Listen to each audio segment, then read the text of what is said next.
Justin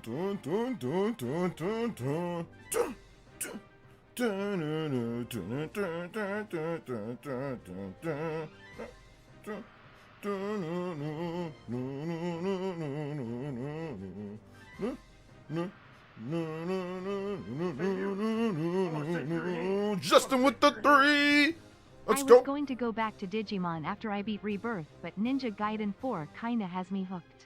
Yeah, Ninja Gaiden. You'll beat Ninja Gaiden 4 first before you beat, or before, and so just go ahead and just beat Ninja Gaiden 4, right? Or are you playing? Did you beat the game already? Are you playing like the post game stuff? What's up, Justin? Thank you guys so much for joining me for another PE live on Monday. I got work canceled on me.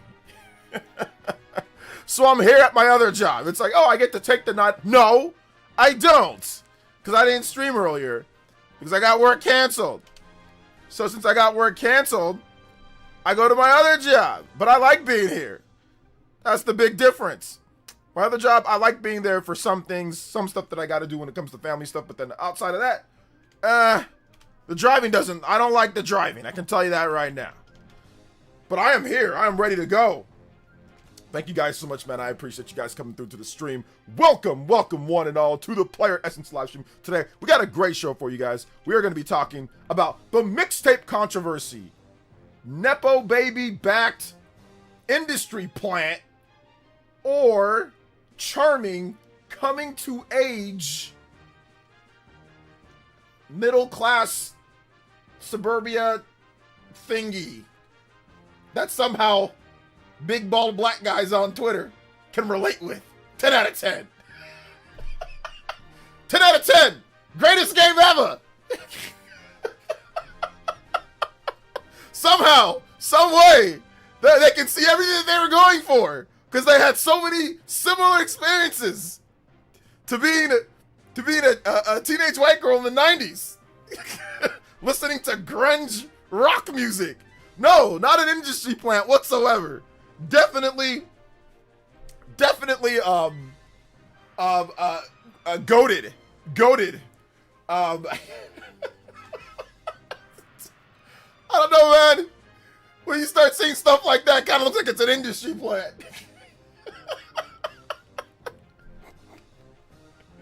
It's like, oh yeah, man, those experiences of the 90s. Oh, skateboarding, middle suburbia. Yeah, man. Listening to, I don't know, Led Zeppelin. Oh, I remember those days.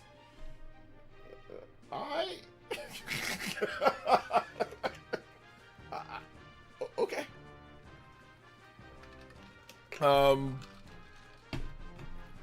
So we're going to talk about a bunch of cool stuff, guys. We're going to talk about a bunch of stuff. Let's get into the shout-outs first and foremost. Stone Cold, General Zamor.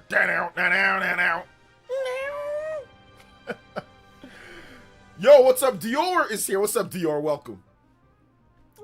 Broads Gamer. What's up, Broads Gamer? Welcome. Shout out to Justin. Justin, you're the first Okage stream ninja.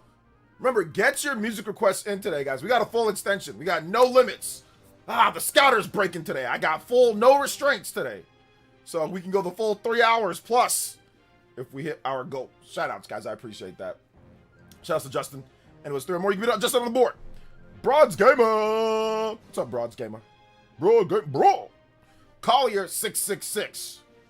Anthony, 12 hours in the books. Another 12 hours tomorrow. Let's go, Anthony. What's poppin'? Yo, what's up, D-Manx? Welcome. Boo-boo! Warframe, man. We're gonna see if we can do Warframe this week. I'm gonna reach out to Varkster for this week. We're gonna do Warframe. Dane Gonzalez, David Dampier, Epic Globster, Adroxis, David V, Shaw X says, what up? Let's see here. What are the new stream days with the other jobs? It's just certain Mondays and certain Fridays. Just those 2 days are effective with my other job. Job and family responsibilities. So certain Fridays, certain Mondays in the month. No Mario or Pokemon mainline game this year, so we can so it can be the big heavy hitters for Furukawa is promising. Probably the Ocarina of Time remake. That's what I would guess be one of them. Casual noob. Let's see. Is it about to be IGN giving it a 10 out of 10? Yes. Let's see here. Yo, that comment about teenage white girls had me dying. Dude's like, it's a generational game. It's just, oh my god, I can connect to it. I'm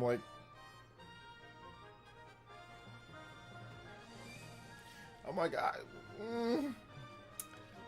he's like, it's like outside in his backyard. It's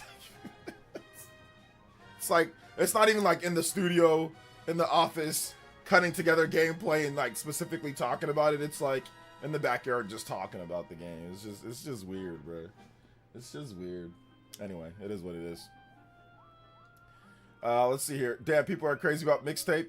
It's crazy on both sides. I think people have probably labeled me to be crazy on like the anti-Mixtape side, but I'm definitely not anti-Mixtape. It's just the more that I learn about the game and the funding of the game and how the game, like what the game is, the more that I kind of realize that it's a little bit of an industry plant. And when I say industry plant, I say that because it's like an industry plant like in music is like when you get really rich or powerful people that try to put someone in the industry that and try to make it seem as if they started from nothing, as if they were discovered like on their own and whatever, but that's not the case. That's not the case at all. They were specifically planted there with financial backing from people within the industry, you know, powerful people from within whatever industry. And you just kind of like plant them there and try to help them be, you know, get them successful. It's not like, oh man, I heard that guy rapping. He put out his mixtape. We said, hey man, come to the studio. All right, cool. We came to the studio. You know, you heard him rap. Oh, this guy is great. It's not like Eminem. Eminem was like rapping in the slums, right? Eminem was rapping. Eminem was working his way up. Eminem, you know what I'm saying, was putting out mixtapes and certain things. And then he was found by Dr. Dre. Whereas then you got certain people like Ice Spice that was planted, you know, oh, we can market her. Let's, you know, almost like a corporate band in a sense. Like if you want to put it in that way, like a corporate band. Oh, well, we have this big backing, financial backing. Let's just go ahead and pick the best people that we think, put them together. Then here we have a band. I think, what was it? Linkin Park originally was that?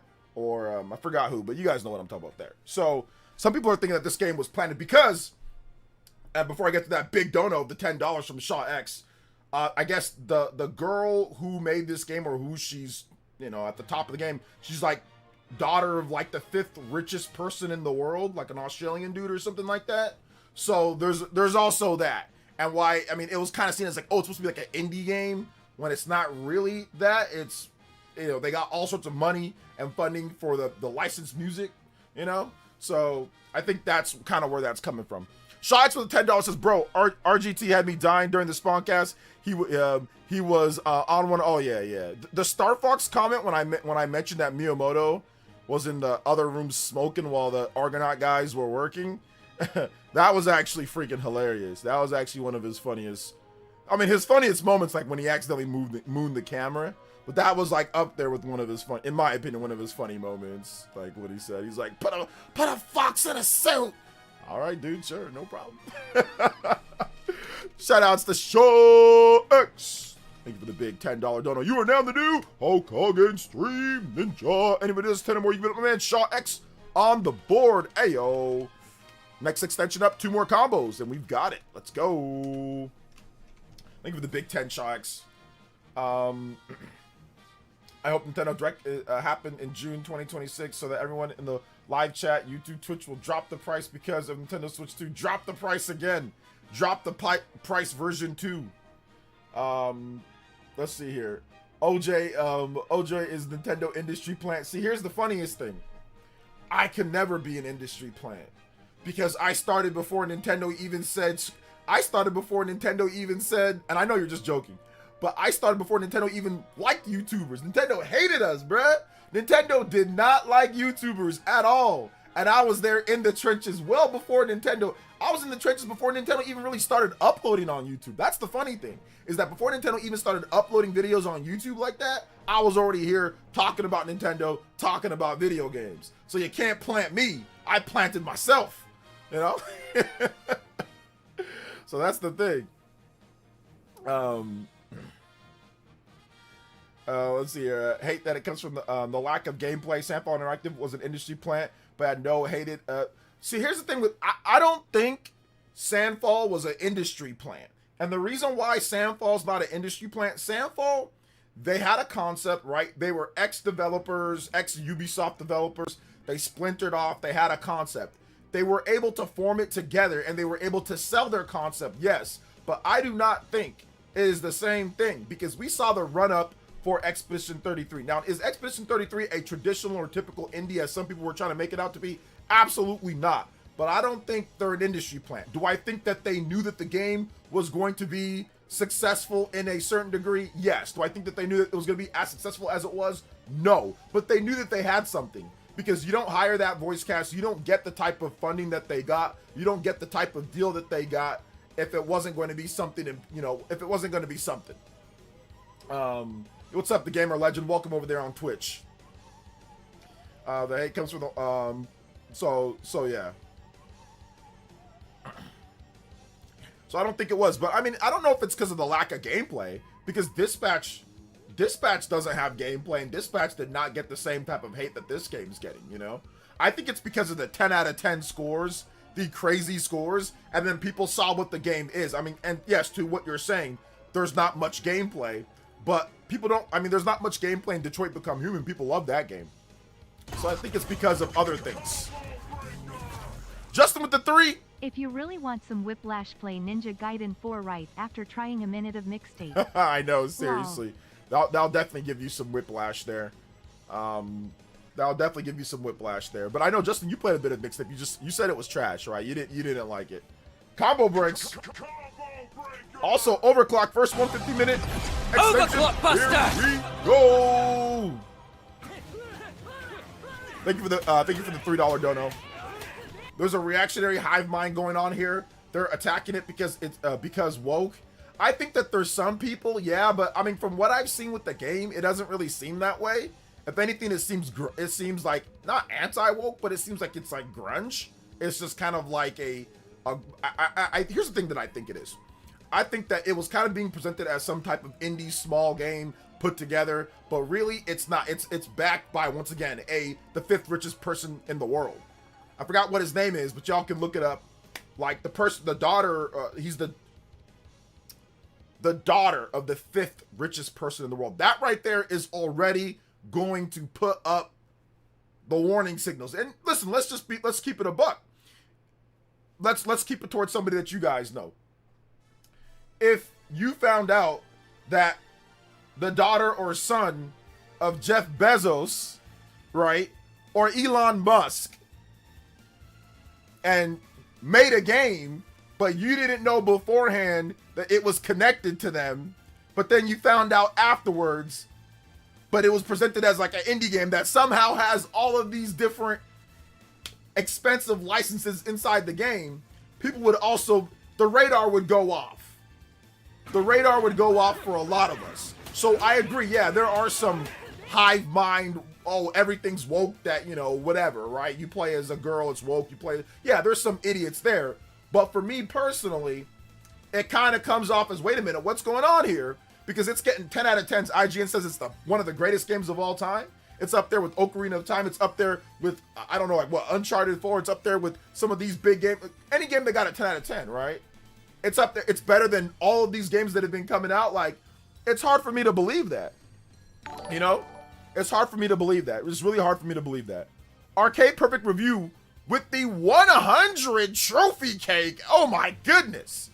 Thank you so much. I appreciate that with the 100. Big one. Arcade Perfect Reviews.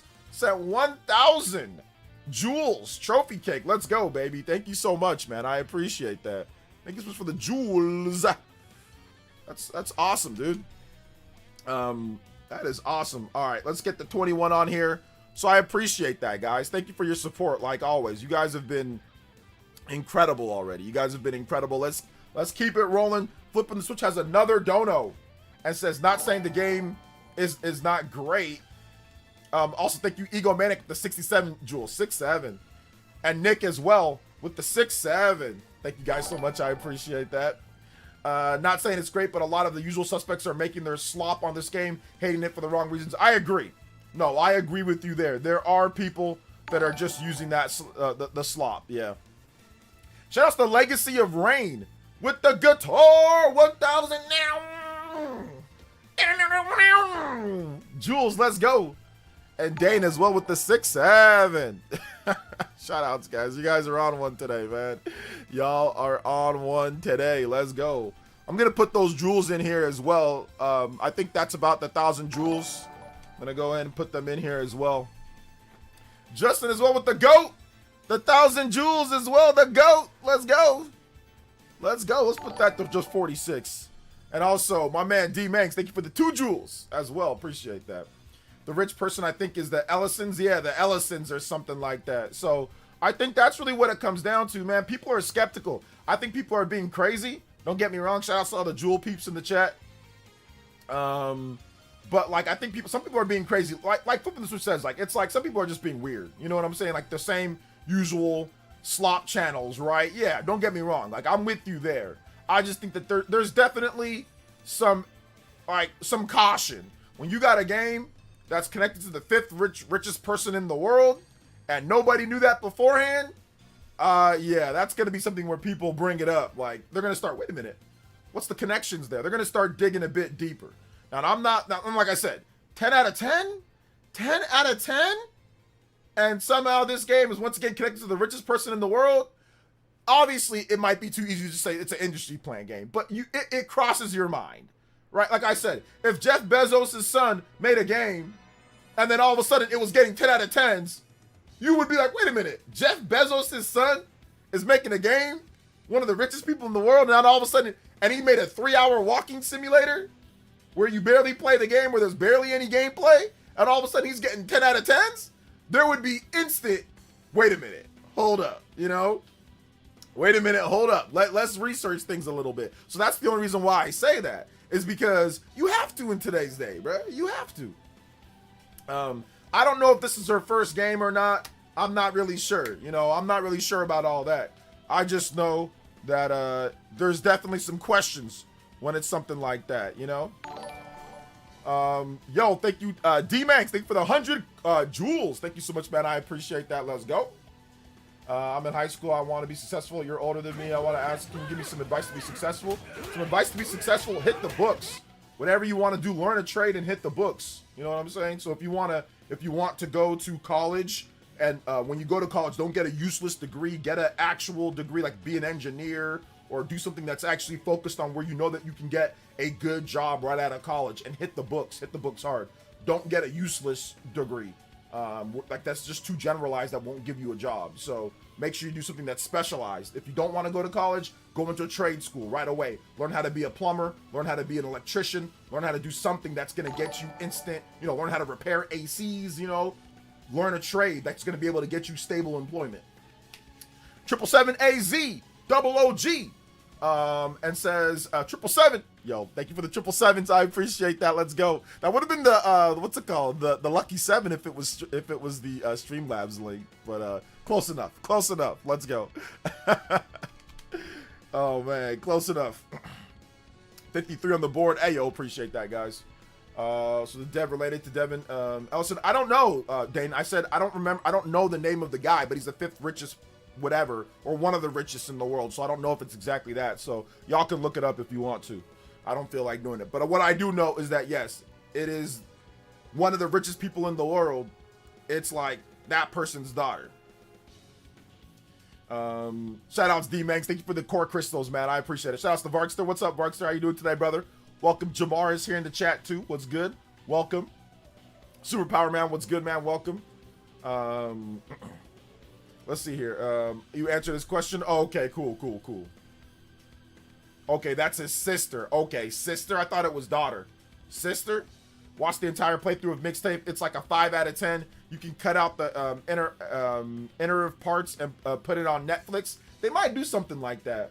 Yeah, I mean, I don't know. Listen, I haven't played, but from what I've seen a good chunk of the game. And yeah, I mean, it's not a 10 out of 10 game. I'm sorry. It's just not.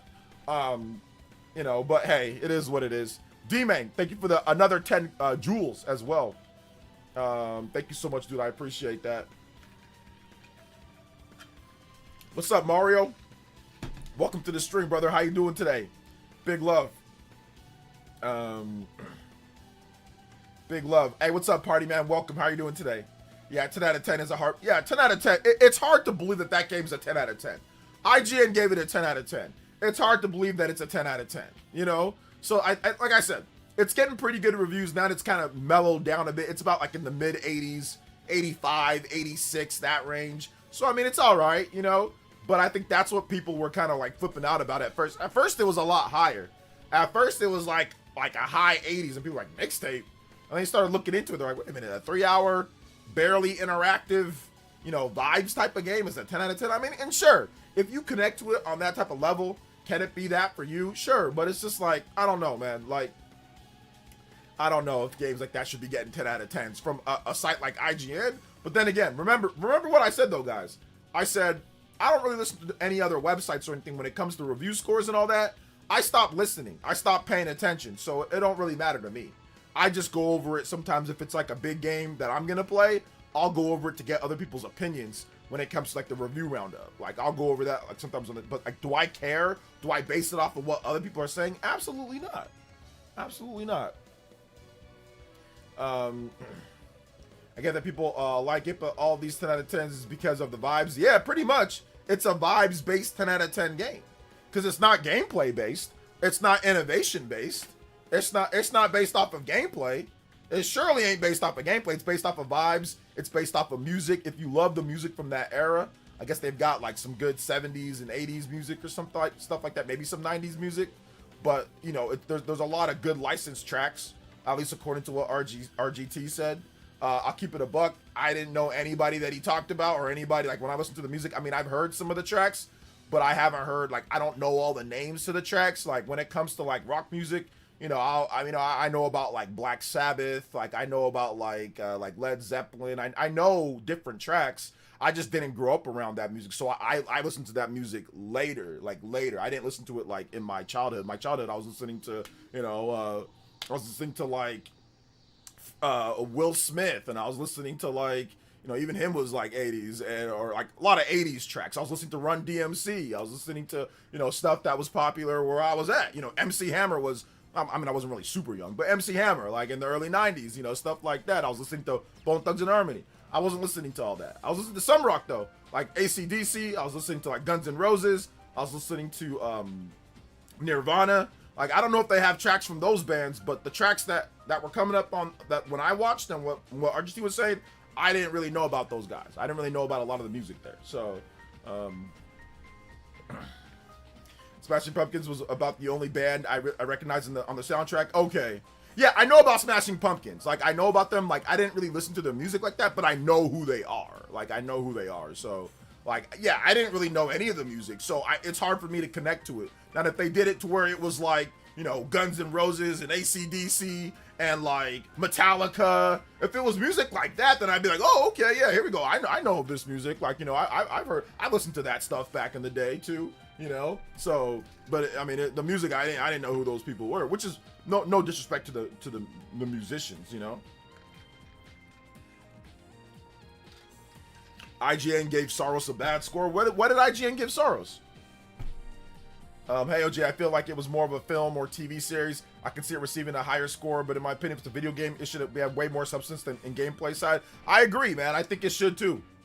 I agree. Just like, you know what else has substance, boys and girls? The Noah Overclock has plenty and plenty of substance. Let's go.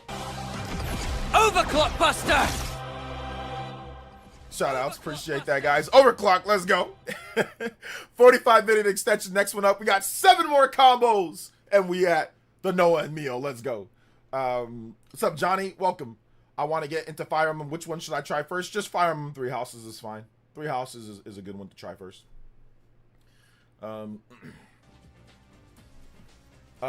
Let's see here. What's up, Elias? Welcome, man. 7 IGN gave Soros. Damn. I mean, 7's not a bad score, but 7's not a great score. It's just a good score. It's just good. Like, people got to realize that, like, 7s aren't necessarily a bad score. It just means that it's not a great, like, amazing score. It's just good. The game is just good. 7 means good. 8 means great. 9 means, like, awesome. 10 means incredible. Oh, my God.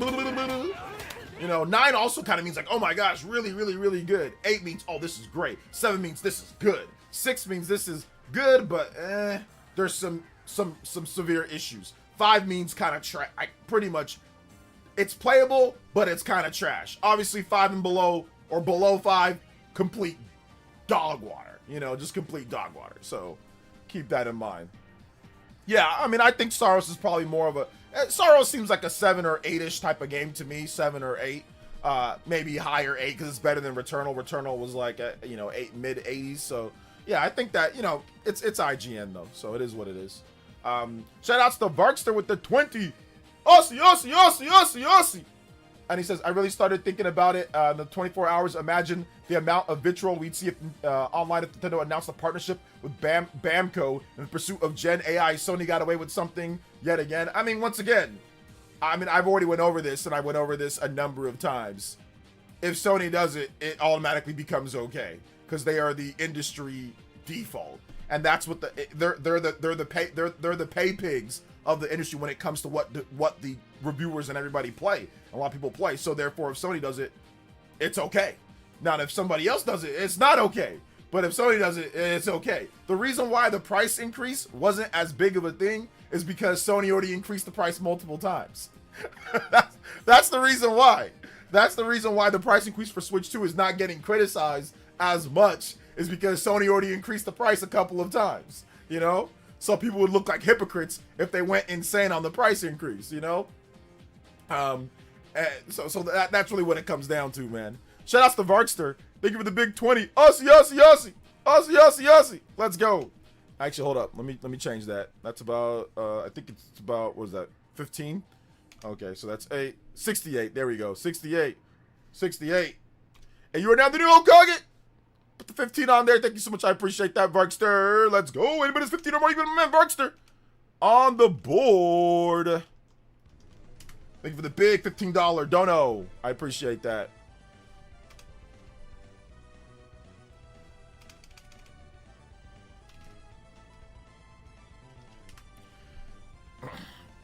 Seven is a little low for a PS exclusive though. However, I pretty much agree. I don't think that just being a PS exclusive makes it to where it's a minimum score that it's going to get. I mean, I think 7 might be a little bit low because Saros is a better game, but you don't just automatically get a good score because it's a PlayStation exclusive. It doesn't work like that. It don't work like that. Shout outs to Johnny. Thank you for the 14 months. I appreciate it. Yes, this is Golden Sun music. This is Isaac's battle theme. Johnny with the 14 months. Thank you so much, man. I appreciate that. What's up, Bigelow Max? Welcome.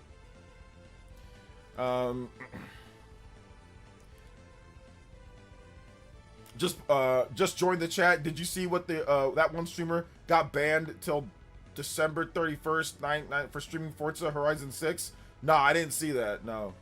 OJ, what will Nintendo do about AI in development? I don't know what they're gonna do. I think at some point they're gonna use it, but I don't know when they're gonna use it, or I don't know how. But I mean, I'm guessing they'd use it for like, you know, mundane coding and checking, things like that, you know, like that's what I'm guessing that they'd use it for, like the mundane stuff, checking for bugs and things like that. The dummy didn't even hide his gamer tag. Yeah, that's stupid. That guy's an idiot. Whoever did that, streaming it early, that wasn't worth it. Was not worth it at all. You already know what's gonna happen. You already know the deal. Didn't hide his gamer tag or nothing. I mean, he streamed it on his YouTube channel, right? So if he streamed it on his YouTube channel. Yo, what's up, DD Contra? I don't think Nintendo will use Gen AI specifically. They were very adamant that they're not interested in pursuing it, to the dismay of investors. Yeah, they're not going to use Gen AI.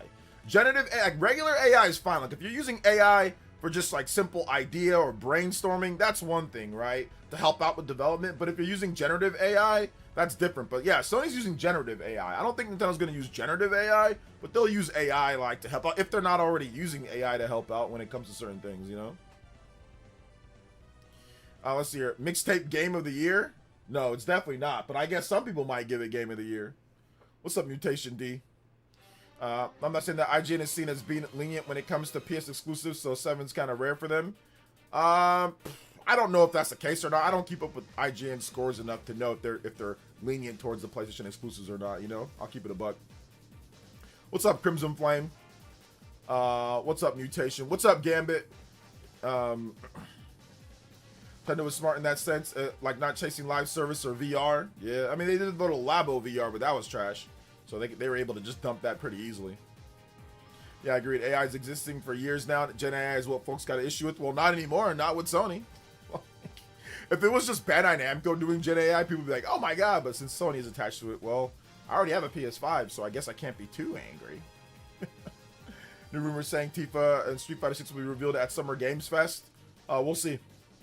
Gen AI is incapable of coming up with truly stylized, imaginative art styles like Splatoon or Persona. I think basically using Gen AI to come up with like ideas first and then refining that from there would be what I'm thinking that they're going to do. Like, yeah, just specifically using it just to completely do all the work. Yeah, that's not going to work because you're going to get monstrosities. But using it to actually get ideas of how something could be like, hey, give me the coolest looking, I don't know, bunny kangaroo hybrid. And then Gen AI for like a character. They're going to go, it's going to bring up some type of weird bunny looking kangaroo hybrid. And then from there you can say, okay, well, I want to refine this look. So I'm guessing that's what they're going to use it for. So they don't have to go through the whole thing of, okay, let me draw the bunny. Let me draw this. Let me do this. Let me model this. They can just use Gen AI and say, all right, let me get a bunny AI or a bunny kangaroo hybrid character and then just shape it from, then greatly modify it from there, you know? So that's what I'm guessing that they're going to be using it for, outside of what they already stated, you know, when it comes to Gen AI. What you come up with the ninja theme for your channel? What led you? I like the anime called Naruto, so that's the reason why I came up with that. Because I like Naruto a lot, so ninjas. Oh man. Let's see. Artisan says Nintendo also should have Switch 2 Lite ready to go next year, $399 as a cheaper entry, smaller screen, no dock. They already set the dock at $125 separately. If the Switch 2 Lite was slated for next year, along with new 3D Mario, 2D Zelda, Winds and Waves, the forecast will go right back up to the fiscal year from 16.5. Well, no, I don't think they're gonna have all that. You mean for like that'd be the following fiscal year, right, James? Because they're not gonna have all that ready to go before the end of March. So we're talking for the next fiscal year, because we're already in their current fiscal year. So it'd be the next one. So for 2028, FY 2028, and if they had Pokemon Winds and Waves, they had, you know, Mario, they had Switch 2 Lite, then yeah, I can see that. Then obviously they'd have a higher forecast. Sonic says people are getting lazy. Companies just want faster ways to get games done. Mario 2267, what's up, Mario? Soros is not indie slot. Let's see. Rayman Legends is my favorite 2D platformer. That game is so good. They're apparently doing a remake, Burger. For real though, I'm excited. Excited to move past the nerdy data news into the game announcements month. Looking forward to it. Yeah, well, because Shuntaro Furukawa says they have unannounced games for this current fiscal year. So for this year and for next year, there are unannounced games that Nintendo has not talked about, which is once again, duh. I mean, Nintendo never reveals all their full game lineup, you know, in the first half of the year. Once they've gotten it into a console cycle, they always have directs that show off new games. So we're always going to have that. So I expect there to be some pretty interesting games. Also, I expect the Noah and Mio combo break to come out of nowhere. So let's go ahead and get that going as well. So I appreciate that, guys. Shout outs. Lego.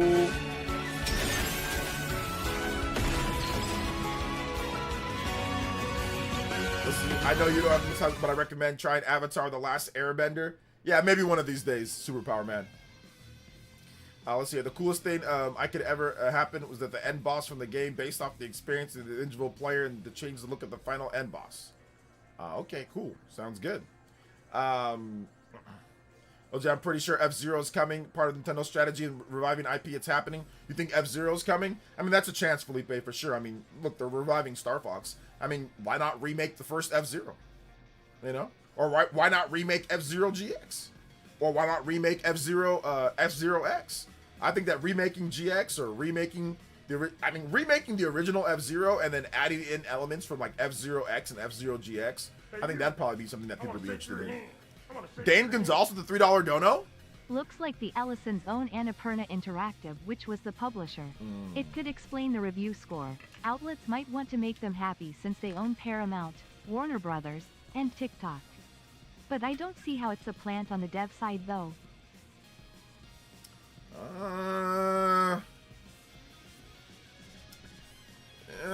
Yeah, but yeah, but that just made me more suspicious. I didn't know all that other stuff. That just made me more suspicious, man. I don't know. Listen, it could be a plant, it could not be, but it looks like there might be some sprouting, and even if not through directly, but by proxy. Like, oh, wait a minute, hey, remember IGN, the biggest site? They gave it a 10. Maybe, you know, maybe. Listen, man. You can't put it past anybody. We just, listen, this has nothing, when it comes to games, this has nothing to do with games. But you had, and this is something that happens all the time with people. But trust me, man, listen, you can't trust anybody these days. Imagine being married for 6+ years, okay? And the whole time you're being married, your wife is off with the head coach of the New England Patriots while your wife is pregnant and going off and saying, I'm in girls trips while you're pregnant, coming back, doing things, coming back to you. Talk about I'm too tired, or oh, I'm this or that. Bro, you can't trust anything these days, bro. You cannot trust anything these days. Because people be lying, be scamming, be cheating. Hell, look at what's it called? Look at the quartering. Look at that guy. I'm not trying to accuse these people of doing that. I'm just saying 2 decades of grifting. 2 decades of people just kept on giving this guy money. They leaked his dashboard. Dude was making 50 grand a month off of grifting from Brie Larson. A lot of these people, man, they are scammers. They are cheaters. They are sleazy. A lot of this backdoor stuff. So I'm, like I said, I don't want to sit there and equate Mixtape, which it just sounds like I did, to getting rabbled, okay? Or to somebody as scummy as the quartering. I'm just saying. Things might look okay on the surface, but you never know what's going on underneath. Although with the quartering's case, I knew that he was a fraud grifter from the beginning, for the most part. But you never know what people are scamming, what people are scheming underneath things, bro. You never really know. You never really know, man. So it's just like, I want to believe that it was all just clean and it just so happened to be, oh, well, yeah, they did a good job with their businesses and stuff like that. But as somebody who's worked in big corporate business, man, you don't make that type of money playing nice guy. You know, you got to step on people. You got to push people. You got to step on people. You got to use people, you know, hardcore to get where they're at. So, you know, it makes me a bit more suspicious. That's all it does. Now, once again, does that mean the game is not good? Does that mean that you shouldn't play it? Does that mean that even if it is an industry plant, okay, it's an industry plant, you might like the game, you know, you might like it. So even if it is, oh, well, what does that matter? It doesn't. Okay, so what? It's not the first, won't be the last when it comes to industry plants, all right? So just like Ice Spice, you can like Ice Spice because she's an industry plant. You can still like it, you know? So I think that's really what it comes down to at the end of the day, you know? All right, what's up, Elvin Ryan? Welcome, man. Let's see here. Didn't Annapurna Interactive split from Annapurna Pictures? Not sure if they would be involved in Paramount or Warner Bros. Yeah, I'm not sure if they did or not. I don't really know. I don't really know about all that. If PS6 comes out next year, what system is worse, PS3 or PS5? I don't know what that means. What do you mean? Remember, Elden Ring Tarnished Edition for Switch 2 has been spotted on Canadian video game store page listed for July 10th, 2026. That seems feasible. Seems everyone is counting on the potential of Ocarina of Time remake to move units to Q4, but I don't feel it is some megaton number. Nintendo announces a limited edition for the Switch 2 will help though. I think if the Zelda Ocarina of Time remake is as graphically intense as the Star Fox remake, it will absolutely move systems. It will 1000% move systems. It's Ocarina. Ocarina is seen as one of the most goated games of all time. And if you put that as a dope remake where it remakes Hyrule Field and makes more stuff to do and makes it bigger, badder, and better, and with those finally bringing back the 3D Zelda dungeon design, and you improve that, it will absolutely move systems. And I've seen people say that it wouldn't, and I have no idea why people are saying that. I have zero idea why. Dude, it's literally the greatest rated game of all time. It's one of the most goated games of all time. It is actually the originator for Z targeting and the modern camera system for a lot of these action games that are out here. A lot of them use a variation of Z targeting. If they brought this back out and it was like goated in terms of visuals and gameplay and reviewed really well, dude, there is a whole slew of new Zelda gamers that played Breath of the Wild and all that would be like, I want this, or, you know, I want to get into this. Absolutely, it would move systems. And I don't know why people say that it wouldn't. It's Ocarina of Time. The problem is that a lot of you guys are thinking that everybody's already played Ocarina of Time a million times, and that's not the case. Ocarina of Time is going on 30 years old. That game's old. Was it 98? It's 20 something. It's like 30 years old. It's going on 30. There's a lot of people who have not played it, or if they look at the graphics, they say it sucks. Josie played the game, she said it sucks. It's not even that good. So if they made a modern version of it where a lot of the Zoomers and new people that weren't around back then got a chance to experience one of the greatest stories in games when it comes to that, absolutely it would help move systems. No, I think it's going to be an enormous number. Now, obviously, maybe not as much as Pokemon Winds and Waves. That doesn't mean it's not. I mean, is it either? What is enormous to you? Is either Winds and Waves or not? Like, that doesn't make any sense to me. So, like, and not only on top of that, it actually might move more than Winds and Waves because Winds and Waves might not come out during the holiday season. So if Zelda comes out, let's say Zelda comes out in November, and there's some type of bundle, or there's something, and people are gonna equate the sales with Zelda, right? Especially if they do year on year better than last year. So it's gonna move systems, especially if it's a November title. Shout outs. Somebody did some jewels. Shout outs to CBH sent the laughing disco. Thank you for the laughing disco. I appreciate that. Thank you. Ocarina of Time needs a refresh. It's a little bit crusty. It is a bit crusty. Okay, 250 jewels. Thank you for the 250 jewels. Let's go. OJ is probably the biggest N64 hater, but he cannot deny these N64 remakes of Star Fox and Ocarina of Time will be lit to have this year.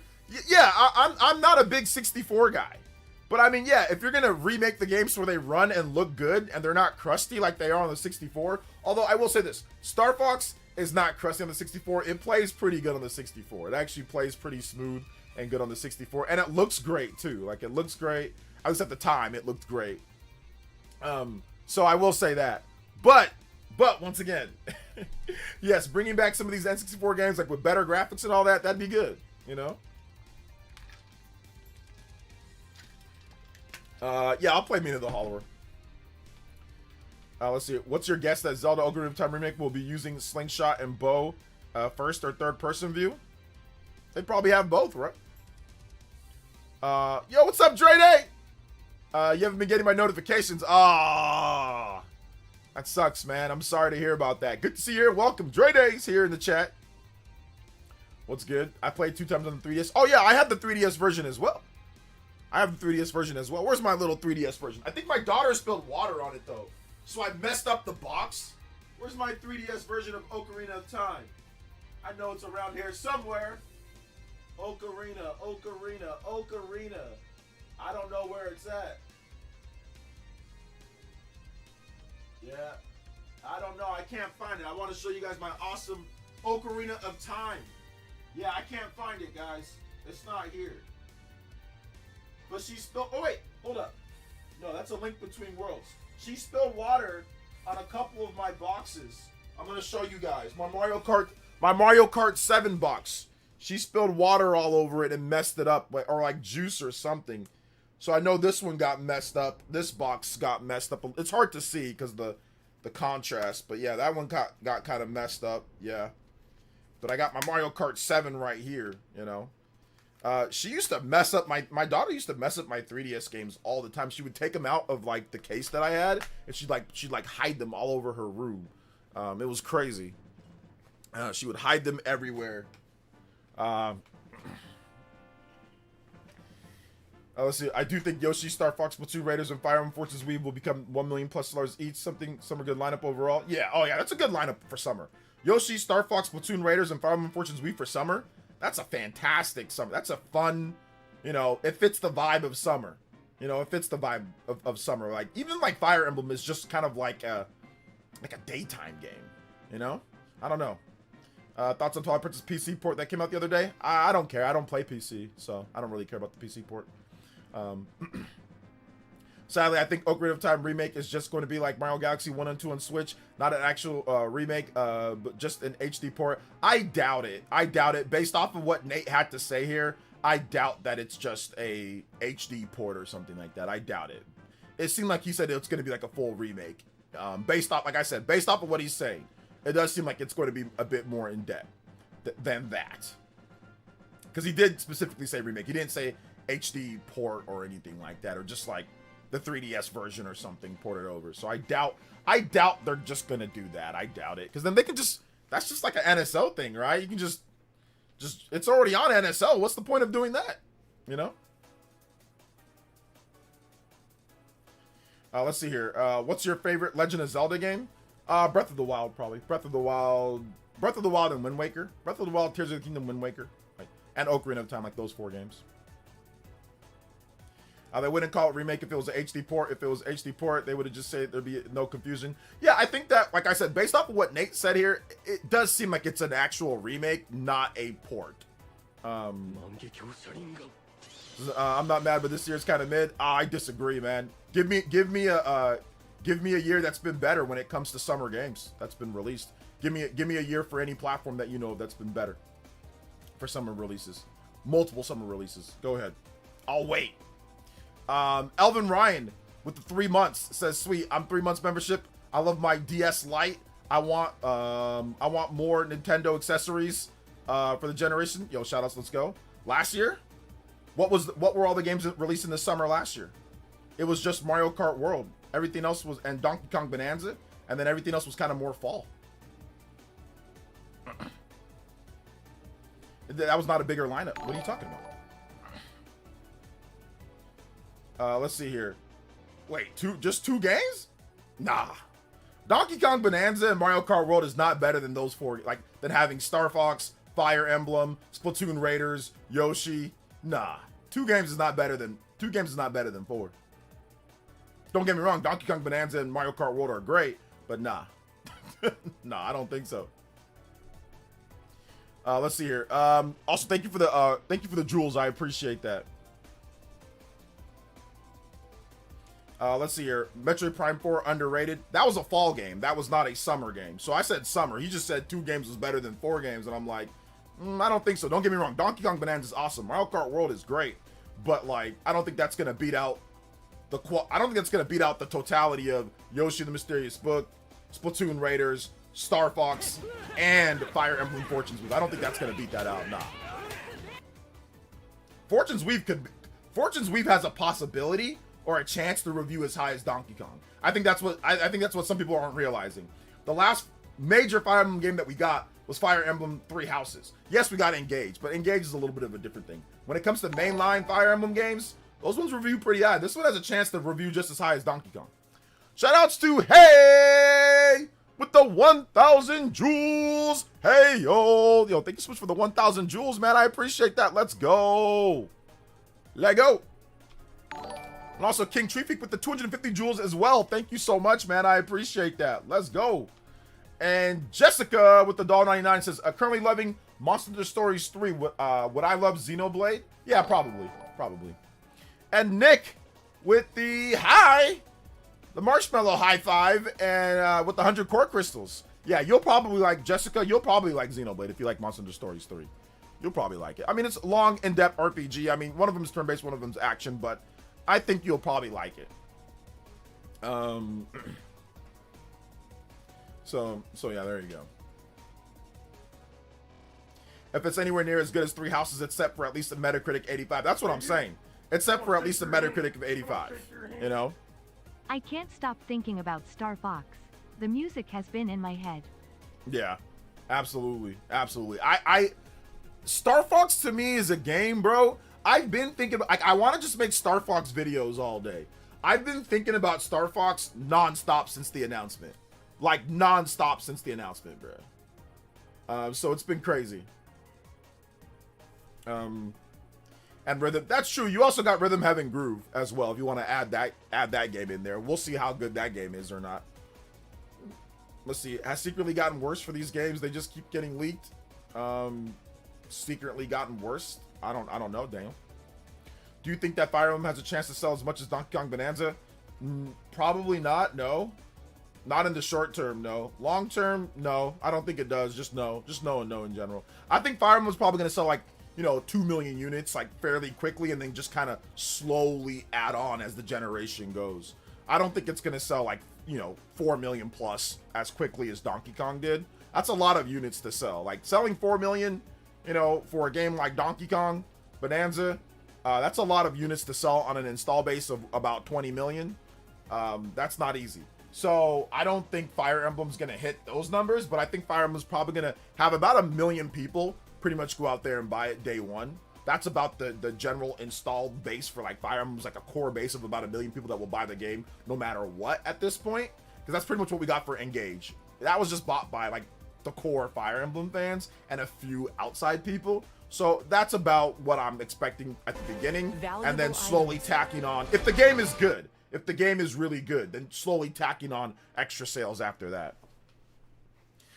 Elvin, thank you for the gifted membership. I appreciate that. Let's go. Gifted membership. Let's get it, baby.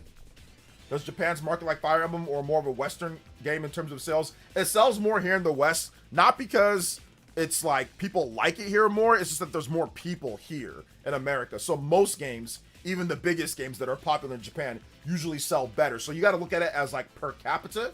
You know what I'm saying? Like how many people are there, then look at the sales. So a lot of these Japanese franchises, they sell really good, or a lot of Nintendo's games sell really good for the amount of people that are in Japan, because Japan's a small, tiny island. You know what I'm saying? Compared to a huge, big chunk of land and the amount of people that are here in the US. So usually pretty much every Nintendo game sells better in the US than it is in Japan. But you can say what's more popular by looking at how many people there are compared to the amount of sales, So Japan, Fire Emblem sells really good and it's popular for the amount of people that are in the country.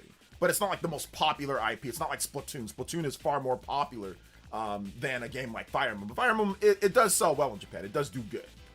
Elvin Rhyme with another $5 dono. I think this was Elvin Rhyme with the $5 dono, man. I appreciate that. Let's go. The price hike stinks. Investors that begged for it instantly sold their stock. Yeah, I know they did, but then down, it's rising back up. They bought on the dip. So I don't know. I don't really pay attention to stocks too much outside of just the general thing, but I don't know. Nintendo stocks are just so, I wouldn't say useless, but they're just so, what does it matter in terms of a gamer? Because Nintendo's not going out of business. They're not going to not have funding for their games. So it's just kind of like, we're still going to get an incredible lineup. So to me, it's just investor stuff. Doesn't really matter too much. Seeing Star Fox makes me want Rogue Squadron come back. The original on the NSO remaster. Ooh, that'd be good. That'd be good. Probably licensing issues with that too, though. I asked Donkey Kong Bonanza sales were a lot at launch, but it seems like it might not be evergreen like 3D Mario. Wondering if it could catch up, if Fire Emblem could catch up. Well, I mean, no, Donkey Kong's not as popular as Mario, so I mean, I'm not sure why you're equating. Like Donkey Kong's never been as big of a seller as Mario. Maybe like the Super Nintendo days, because they bundled it with the software. So even that, no. But Donkey Kong's never been as popular, so I don't know why you'd equate it to selling like Mario. That doesn't make any sense. So no, it's not going to sell like 3D Mario. It's not going to be an evergreen like 3D Mario, but it's still going to sell. Like it's going to sell over the course of like the quarter. It's still going to put on numbers, So let's see. Would you be disappointed if Ocarina of Time ended up being a reimagining? Depends on how good the reimagining is. What's up? Like your Star Fox vid? I think Nintendo knows what they have. The Star Fox IP now. Well, I don't know if they know what they have, but I think they're giving it an honest shot though. Star Wars, Star Trek are weak right now. Time to strike with family friendly space travel. Yeah, I don't know if that's the case. I think they're they're doing something. They're trying to give it a go, give it an honest shake, you know. Star Fox looked incredible. So Blandrew, do you not like the Star Fox, or do you like? I mean, it sounds like you like the Star Fox, the redesigns. I knew I wasn't crazy before I get to Varkstairs Dono. I knew I wasn't crazy because people in the chat were thinking like I was crazy that when I said that Star Fox always from the beginning was envisioned as a realistic looking IP. I knew I wasn't crazy because now the creator, because Mr.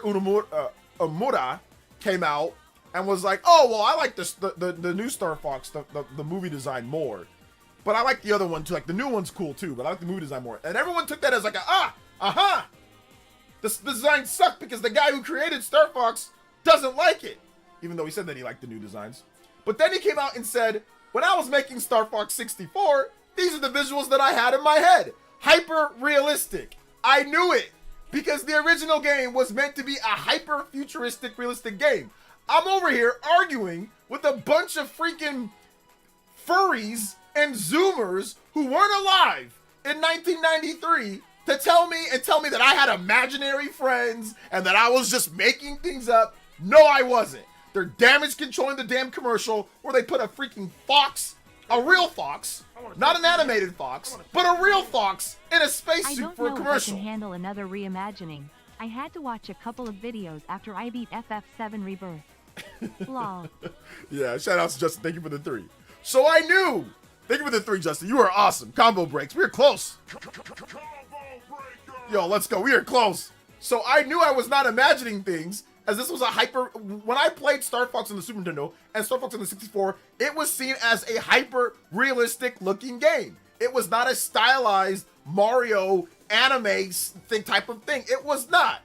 I knew it. And now the guy comes out and says it because that's what it was when we were back then.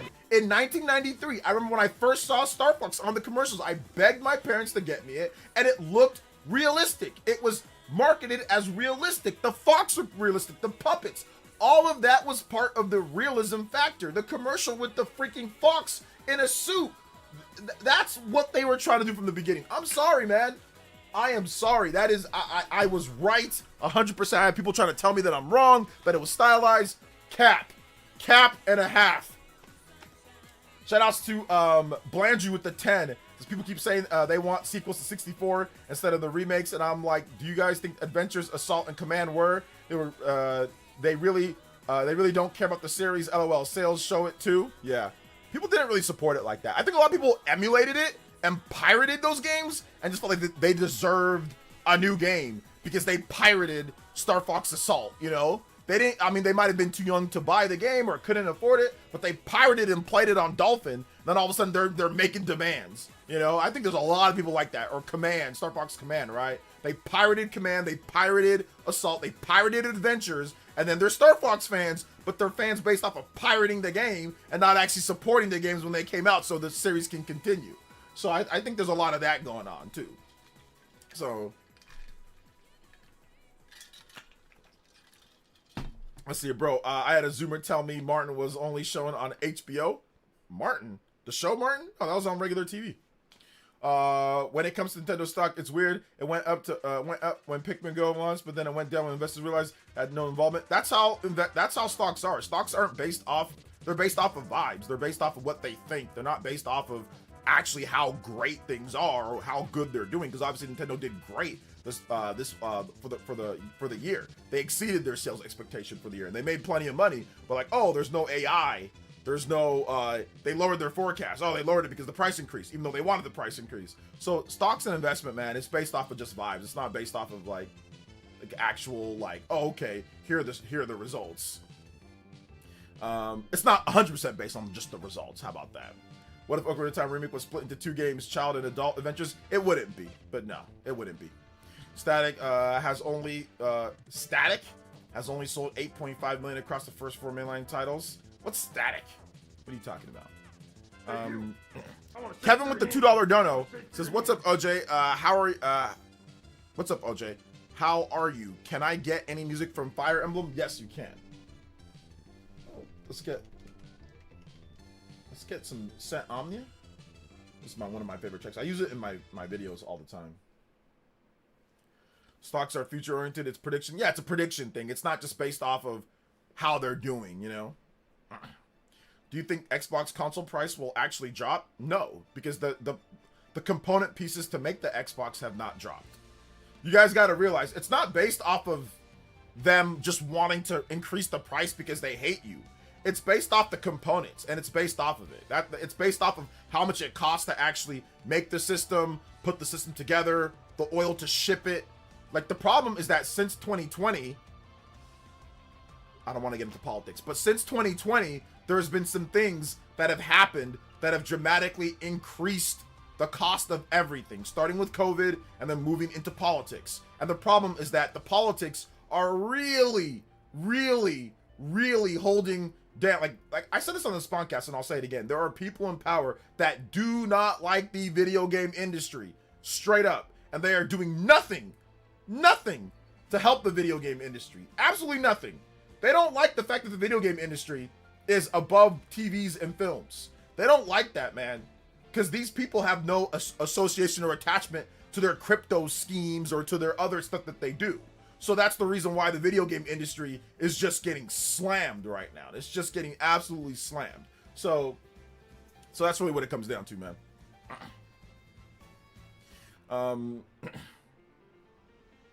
Let's see here. Yes, sorry about that. Thank you, Varkster. Let me add yours to the total here. Thank you, Varkster. Hey, OG, can you please call Reggie and ask him to make a real Endless Ocean sequel? Luminous is a disaster. I demand better. That's crazy. Yeah, we need better than that. Although I'm not a big Endless Ocean fan. I'll be honest. I'm not a huge Endless Ocean fan. I'm just not. But I know you are, Varkster. Shout outs, man. Thank you for the big 20. I'm sorry. Or thank you for the big 15. Combo breaks.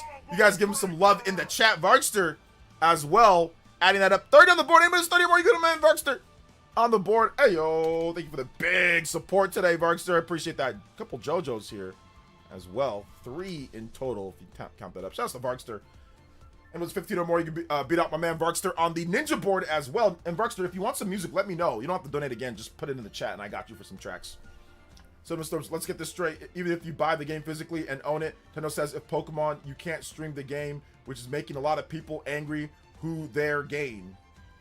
You can't stream the game. I've streamed every single Pokemon game ever, for the most part. I've streamed all the most recent Pokemon releases, so you can stream the game, because I streamed the game and nothing's happened to me. So, I don't know. I'm not sure what you're talking about. Need an age cap for politics? Bro, tell me about it. The price of the PS6 is $750 for the cost of the parts based on the leak specs going on the interesting to see what Sony does.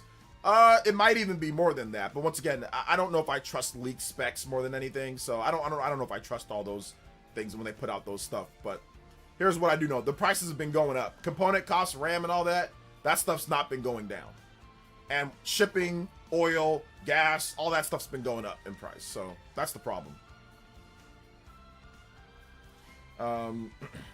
Mentioned earlier, but thoughts on the summer 2022 lineup of Fire Emblem 3 Hopes, Xenoblade 3, Live Alive, Splatoon 3 compared to what we have for this year? Live Alive that's alright. Xenoblade 3, very, very, very, very good. 3 Hopes, that's okay. I still think that, once again, if Fire Emblem Fortress Weave is great, that matches Xenoblade 3. You also have Splatoon 3. Let's see how Splatoon Raiders is. I don't think it's going to be as good as Splatoon 3, but it's probably going to be good. Let's see how good Yoshi is. I think Yoshi's probably going to be better review-wise and stuff than 3 Hopes. And then on top of that, you also have the Star Fox. Star Fox, we already know Star Fox 64 is really good, but let's just see how good the remake is of it. So Star Fox 64, I think the balancing, like, the thing that puts this year's maybe over 2022 is that Star Fox 64 is better than Live Alive. It's better than Live Alive by a lot. Star Fox 64 is a better game than Live Alive. Like, very easily, it's a better game. And then, it's also easily a better game than 3 Hopes. Like, 3 Hopes is good, but Star Fox 64 is a better game than those two. So, if this remake is much better, you know, in terms of what it adds, like, with the multiplayer and the graphics, like, if it adds, like, another level to it, right? Like, or, like, another coat of polish, I think that's what makes this year's lineup better. Because Fire Emblem should match Xenoblade 3. You know, now Splatoon 3, once again, I think that's probably going to be better than Splatoon Raiders, but we'll see. I think Yoshi's there to kind of back that up, right? Splatoon Raiders and Yoshi. So we'll see. But I think the big kicker is that Star Fox is considerably better than everything there, and probably might even match Splatoon 3 in terms of quality. Like when it, because like Star Fox has like an 88 Metacritic, right? When it came out back in the day. So shout outs to Varkster with the 50 Aussie Varkster going on a running riot. Yo, Nintendo bought 80% of stocks for Monolith Soft in 2007, followed by a full buy later under 2 million. Look at how valuable Monolith Soft is. 3.5 billion purchases of studies like Bungie are crazy. No wonder they are reporting losses on that buy. Well, Bungie was a bad buy from the beginning. We all thought that it wasn't a good buy because it was like, Bungie? Them? Like, what are they? Destiny? Like, nobody really thought it was that great of a buy for that price. Now, are they a good studio? Sure. But for that price, for the 3 billion or 4 billion, yeah, that was a bad buy from the very beginning. And obviously, it turned out that way, right? It really turned out that way. So, I was like, yeah, that's not a good buy. That's not Best Buy, baby. That was not a good one at all. Shouts to Varkster with the $35 dono, getting us to 65 on the board. Combo breaker. Ayo. Varkster out here just absolutely demolishing the boards at this point. 35. Anybody that's 35 more, you've been out on there. And then 65 on the Hokage board. Shout outs, man. Appreciate you, Varkster. Varkster, you have not requested any music. We've also got a platinum and a half going on here. So I owe you guys a couple ones here. So platinum and a half. Let's get that limit break on stream right now.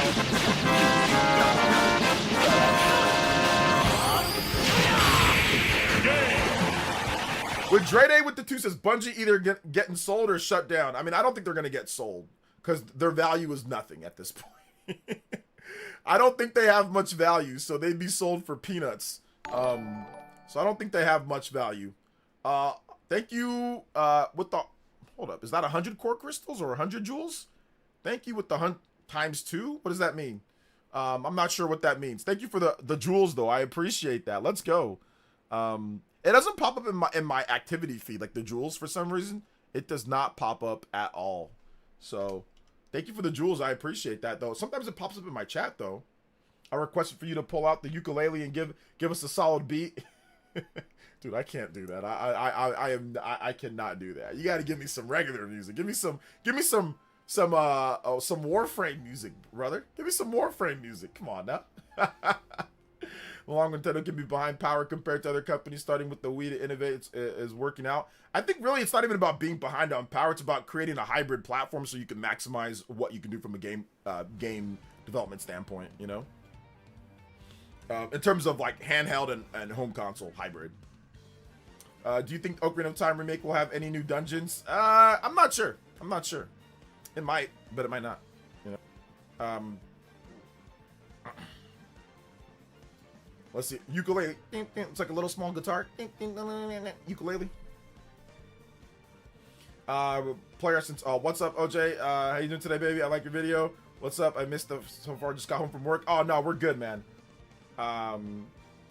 We are good.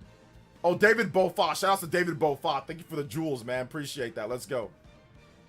Let's see here. I think I misspelled it. I thought it was like ukulele, right? It's fine. I knew what you meant.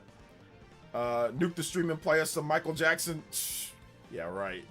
I'll have somebody moonwalking to my house like, hey, smack the hell out of me and take my whole PC. They won't even just copyright strike me. They'll take my whole PC, confiscate it. Michael Jackson music. Just have somebody going, dun, dun, dun.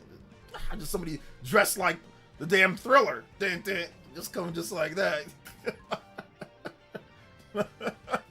Just dancing outside my house. Dun, dun. Just, where's the PC at? I don't know. I ain't doing all that, bro. No. Daniel, thank you for the 3 months, man. I appreciate that. Let's go. Let's see here. 15 hours into Requiem. The game is goated. Yeah, it's very good. This is very good. Hey, LJ, did you try out the Leon Must Die mode? No, I have not. I've heard about it, but I have not tried it out yet, though. I have not tried it out. Not yet. Maybe I will, though. But you would have vastly preferred the Mercenaries. They might still do Mercenaries. They might still do it. Fine, I'll give you some Warframe music. March of the Moa. Hey, okay, there we go. It is March Moa. March of the... Warframe music, like I said, low-key goated. Low-key goated. Thank you for your support, like always, Varkster. You're goated, man. You are goated. Jim Ryan poured out how many billions the live service games, and now even Fortnite is struggling. Yeah. That's why it's always good to stay the steady path, man. Like, it's always cool. That's fine. You want to talk about live service and all that. But at the end of the day, do not make live service your backbone. Your backbone should be video games. And if you pop off a live service game here or there, great. But it should not be your be-all, end-all. It should not be your main focus. It should be like, in terms of Microsoft, Sony, and Nintendo, live service should never be for any of these companies. It should never be their main focus. Never. It should always just be like, okay, if we pop one off, cool. But Sony decided to make it their whole identity. They're like, we got to make it everything that we do for the most part. So that's what screwed them this generation. But I don't see them making the same mistake with the PS6. I don't see them making that mistake. I'm gonna pick up Indiana Jones Switch 2. Yeah, I'm gonna buy it just because they have it full on cartridge, so support that type of stuff. So that's cool. I don't really like Indiana Jones though. I played it on Xbox and it's a cool game. It's just not for me. Did you hear about the unofficial PC and mobile port of Legend of Zelda Twilight Princess? I did hear about it. I don't really care though. So I mean, I've already played Twilight Princess a million times, and I don't really like PC, so I don't really care about it. Let's see here. 12 games, and only the Helldivers 2 was a hit, and that isn't even first party.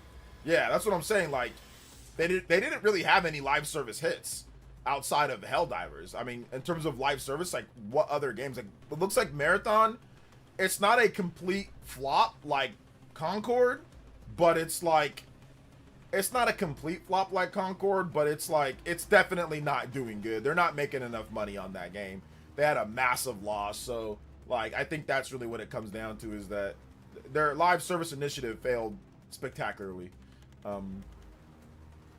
Let's see, I enjoyed both of your videos today, OJ. Looks like Mina the Hollower is coming Switch 2 May 29th, just found out today. Yeah, that did. I actually forgot to talk about that in the video, but I'll probably discuss it in a Switch News video. Xenoblade series probably has my favorite music in video games ever, but I'm not requesting it because I figure your fan base has heard it all to death. Oh no, you can request it again, Varkster. We'll hear it again. No, Varkster, you're part of the fan base. We'll hear it again. So no, you can request it as many times as you want, bro. You can request it as many times as you want because, you know, people request it all the time, and it's okay. We're going to mod you up too while I'm at it. Took too long to mod you up anyway. Let's see here. Some live service games remind me of TV shows that start strong, then producers make way too many seasons. Then it should have just been a mini series or something. Yeah, maybe. Helldivers is Sony first party unless they don't count things like Pokemon as first part Nintendo. Well, Pokemon's first party Nintendo. Just that sometimes Nintendo obviously is not the main, like they don't completely own Game Freak or like the development, but it's definitely a first. I mean, they publish it. It's definitely a first party game, and they do have ownership stake in there. So most people consider consider Pokemon a first party game. Helldivers is a first party game. I think Sony does have ownership of that specific game or that IP. Helldivers, so I think they might have some of that. So let's see here. Hey, what's up, House Gang? Welcome. You changed your avatar. Everyone says Nintendo goes down this road. They are hurting themselves and the fans. What, live service games, or what are you talking about, Cinema? So in order for you to stream a Pokemon game, it is stated that Nintendo's rules that it needs to be a partner program, or you're not allowed to stream the game without their permission. Crazy. I think meant permission. And no, once again, I've never gotten permission from Nintendo to stream a Pokemon game, and I've streamed it. And I've seen plenty of other people streaming Pokemon games. So I'm not sure what's going on with you, man, or what you're doing, or how you're feeling, brother. But I'm telling you right now, you can stream a Pokemon game and nothing's gonna happen to you. I've seen hundreds of people streaming. Nintendo doesn't even have a partner program anymore. So, like I said, I'm not sure what you're talking about. I think maybe that you got grifted. Somebody hit you with the grift. I think you got hit with the grift video. But I'm telling you right now, as somebody who's been covering Pokemon and covering Nintendo for a long time, you can stream Pokemon anytime that you want, because I've seen hundreds of people, thousands of people stream Pokemon games and nothing happens to them. So I think you got hit with the grift video, man, my man. But hey, if you don't want to believe me, somebody who's a content creator, you know, I've been around for a long time, and I'm telling you that You don't. But hey, if you want to believe it, go ahead, believe it. It's all good, man. Varkson with another $15 Aussie, and says, OJ, please call Reggie and tell him. Oh, we read this. You already did it. I read this one, remember? OJ, please call Reggie and tell him. Okay, never mind. Sorry, it's a different one. OJ, please call Reggie and tell him to release a new 3D Mario and AAA Zelda tomorrow for $30 each and port them to PC. It's the only way Nintendo will survive. It will stop the grift for a full month. Yeah, that would stop the grift for about a good. I'd give it 15 days. 15 days to stop the griftos. About a good 15 days to stop the griftos, man. But they'll be right back at it after that, though. They'll be right back at it. Shout outs to that, man. 173 on the board. We are out here tonight. We are going. Shout outs, guys. I appreciate that. Let's go. Almost 20, was that 27 combos away from the 2 times platinum tonight. Let's go. Shout outs, guys. Shout outs to my man Varkster doing some heavy lifting here. The problem is that Bungie has too many employees. Well, yeah, a lot of them are being phased into. They're being written down and phased into Sony, though. So they might just phase them out or just make them a really small company. Technically, GT7 is a live service game as well. That's true. GT7 is like a live service game. That's true. So yeah, that's been successful. Yeah, that's been successful. So they've got 2 successful ones. Abaddon with the Ninja Peach. You don't like 3-hour games, OJ? You don't like interactive experiences? No. I like interactive experiences. I think games like Dispatch can be fun, but I think that, like, you know, games like that where it's like even less than that, that's not necessarily a 10. It's not a 10 out of 10 experience. It ain't no 10 out of 10 experience. It ain't no, you know, Legend of Zelda or Uncharted or Final Fantasy. It ain't that. Let's not put it in that category, fam. Let's not do that. We got some people putting it in that category. Absolutely not. So, so it's all good. Thank you for the 5, Abaddon. Big love to Abaddon. Appreciate you, man. Sony owns the Helldivers IP, just not the studio. So yeah, there you go. They own the IP. OJ, Tears of the Kingdom Construct Amiibo available September 17th. Construct Amiibo available September 17th. I'm not a big fan of Amiibo, I'll be honest. So I haven't bought an Amiibo in a hot minute. Oh, but yeah, the Minoru Amiibo, finally. Didn't they announce this like last year? So that they must have had some issues with getting it out. Yeah, so the Minoru Construct Amiibo has finally got a release date. September 17th. I don't know. I don't think they got a price yet. Yeah, I don't know if they got a price yet, but there you go. September 17th, so later this year. Shout outs. Thank you for the 5, Abaddon. Appreciate that. Guess all those Pokemon streams I watched, all that happened in my dreams. All happened in my dreams. Yeah, I don't know what he's talking about, but it's okay, man. If he wants to think that, I honestly think that he got grifted. I don't blame this guy that's talking about the streaming the Pokemon stuff. I think he got grifted. I think he got grift videoed. Probably like an algorithm grift video. Then he came over here to talk to me about it. So remember that was happening a lot. Remember in the beginning, like the Switch, when the Switch 2 was first, like, you know, they announced it. You had obviously stupid banana men, weird basement dwellers, schizo AI slop VTubers. You had all sorts of you know, misinformation and liars out there. So a lot of the people that were watching those videos were rushing to me to tell me and try to say, OJ, this, and I'm like, no. Damage control fanboy, and I'm like, no, like that's not true. No, that's not true about game key cards. No, that's not true about that. No, you know, no, that's not true too. No. Remember, we had the guy that owned the mobile store, right? He owned multiple mobile stores with multiple, you know, with multiple cell phone locations that he was supposed to debate me, and then ran away, like ran scared. That guy, where's that guy at? You know what I'm saying? Like, so there's been a lot of people that were, you know, grift tubed. But it's obviously it's went down considerably. The one guy, Goy, you know, that Goy guy that had just like an all black avatar, like just like a, you know, he just a blacked out avatar, and he would sit there and debate me about the pricing and about this and about how well it was gonna do. As soon as the sales numbers came out, this dude vanished, literally vanished into thin air. But we debated a lot, and that's when I actually made the rule of, okay, you want to debate, you want to keep going, you want to keep arguing, you got to pay me 10, because that guy is what pushed me to it. I'm like, you got to pay me 10 if you're just going to keep arguing all night, you know? Let's see here. Why don't people do their own research? That's weird to me. I mean, it's just something that's never going to happen, Like, people are going to do research. A lot of people are, but a lot of people are not. Because they're easily influenced. And you also have to remember, a lot of people aren't all there mentally. You know what I'm saying? Like, there are people that have some mental stuff that's going on, so they're easily influenced, you know? And I'm not trying to sit there and say that I'm mentally superior to anybody. I'm not. But there are people that are easily influenced, easily tricked. Look at how easily people, like AI tricks people. Look at how easily people are tricked into believing things that are not correct all the time. So, you know, video gaming is just like that as well. You see somebody that you think that you respect or that you know, and they say something, and they try to they tilt the evidence or the proof into their grifting ways or into their ideal, then they easily influence other people. Even still now to this day, Banana Boy still lies about Switch 2. Says that they removed ownership from games somehow. They didn't remove any more ownership than Valve or than Microsoft or Sony. Still to this day, he's lying about game keycards. He still lies to this day and runs from debates, runs from Nintendo Prime, ran from me, still won't talk to us or debate us, but will lie about Switch 2. So there are people out there, like I said, schizos, people that are just angry. They're upset that Nintendo does better than their favorite piece because they, like I said, mental issue. It's not about the gaming industry and it doing well. It's about what they like and what they like doing good, you know, and what they want. So therefore, they build their whole personality around being an ass, around being weird, about, you know, just basically trying to dunk on everything else but what they love and what they think is great, you know? So that's really what it comes down to. And then people that also have that same mindset become fans of those people. So that's how it works, you know? That's kind of how it works. Speaking of Bandana,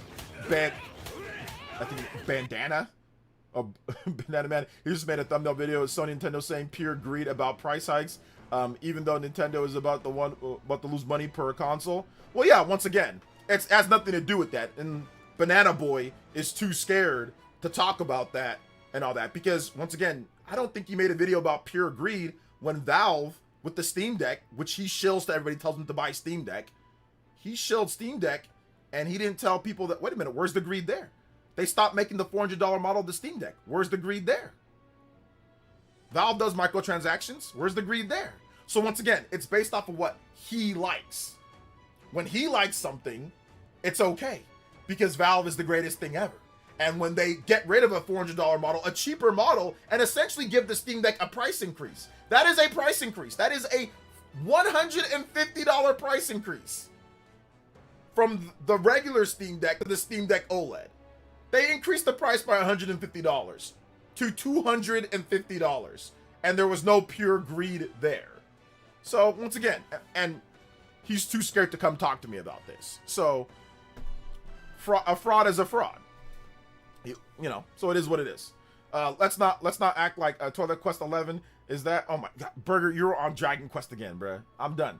Also, Varkster with the $15 Aussie, 20 Aussies, but $15. Thank you so much. And he says, "Dear Mr. OJ, you suck. I hate your videos. I watch them every day. Thank you for your content. I love making videos.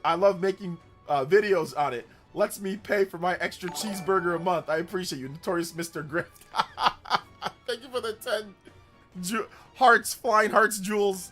I appreciate that. Thank you guys so much, man. You guys are out here tonight, man. You guys are out here tonight. Let's go. You guys are out here tonight. We're about to hit. I think we might hit double platinum today. Let's go. We're going. Going further than beyond, baby. Further than beyond. Let's go. There's still people online that believe Kingdom Hearts 4 will be announced this year. Well, it's already announced. So you mean like they'll show the game this year again? I actually had to go to Twitch. YouTube just wasn't working for you. Oh, okay. What's up? Oh, Justin, YouTube wasn't working for you? What the heck? Okay. Is YouTube working for everybody else here? A lot of them went from 50K views to around 10K. I don't know. I don't check, guys. I don't check grifter content. So the only time that I hear about grifter content is when you guys tell me about it. Because I already removed all those from my algorithm because I don't want to get stupid. You know what I'm saying? Usually, I don't want to hear people dumb talking about video games. You know? So I removed all that. So yeah, I don't know how many views they're getting or what they're getting. or anything like that. But once again, the door's open to any of the people that are saying it's just pure greed or it's just this. The door is open to Banana Man. If he ever wants to come on the stream, oh no, Alex, if you ever want to come on the stream, I know people clip and send it to him. Hey man, come through. Like I said, we can have a logical and I would say fair discussion or debate objectively about any of these topics. Microsoft, Sony, Nintendo, Valve, game key cards, what he said before. I'd be more than happy to have him on as a big content creator, you know. Like I said, I've already cooked a lot of these guys that aren't like smaller content creators. I'd love to talk to a bigger one when it comes to content creators about this type of stuff, but none of them will talk to me or Nintendo Prime, be it that. So nothing I can do about it, guys. All we can do is tell the truth here. That's it. I don't like price increases, though. I don't like price increases. I don't think price increases are good, but I don't think, like I said, I don't think that it was greed when it comes to the price increase with Switch 2. And I said the same thing with the PlayStation when they got their first price increase. I just didn't like PlayStation, the PS5 Pro increasing the price, you know, of the PS5 Pro 2 times in a year span. Like, they increased the price 2 times within a year. That was a bit too much for me. But $900 without, and they didn't include a disc drive. They didn't include a freaking disc drive. So that was my problem with it, you know. But when they did their first one, like, I get it, price is going up, I get all that. But I don't think Nintendo's being greedy here. In my opinion, I don't think it's greed here, because they did break down what the, like, you know, hey, look, this is what it is, and it doesn't cover all of the increasement in the cost for the system.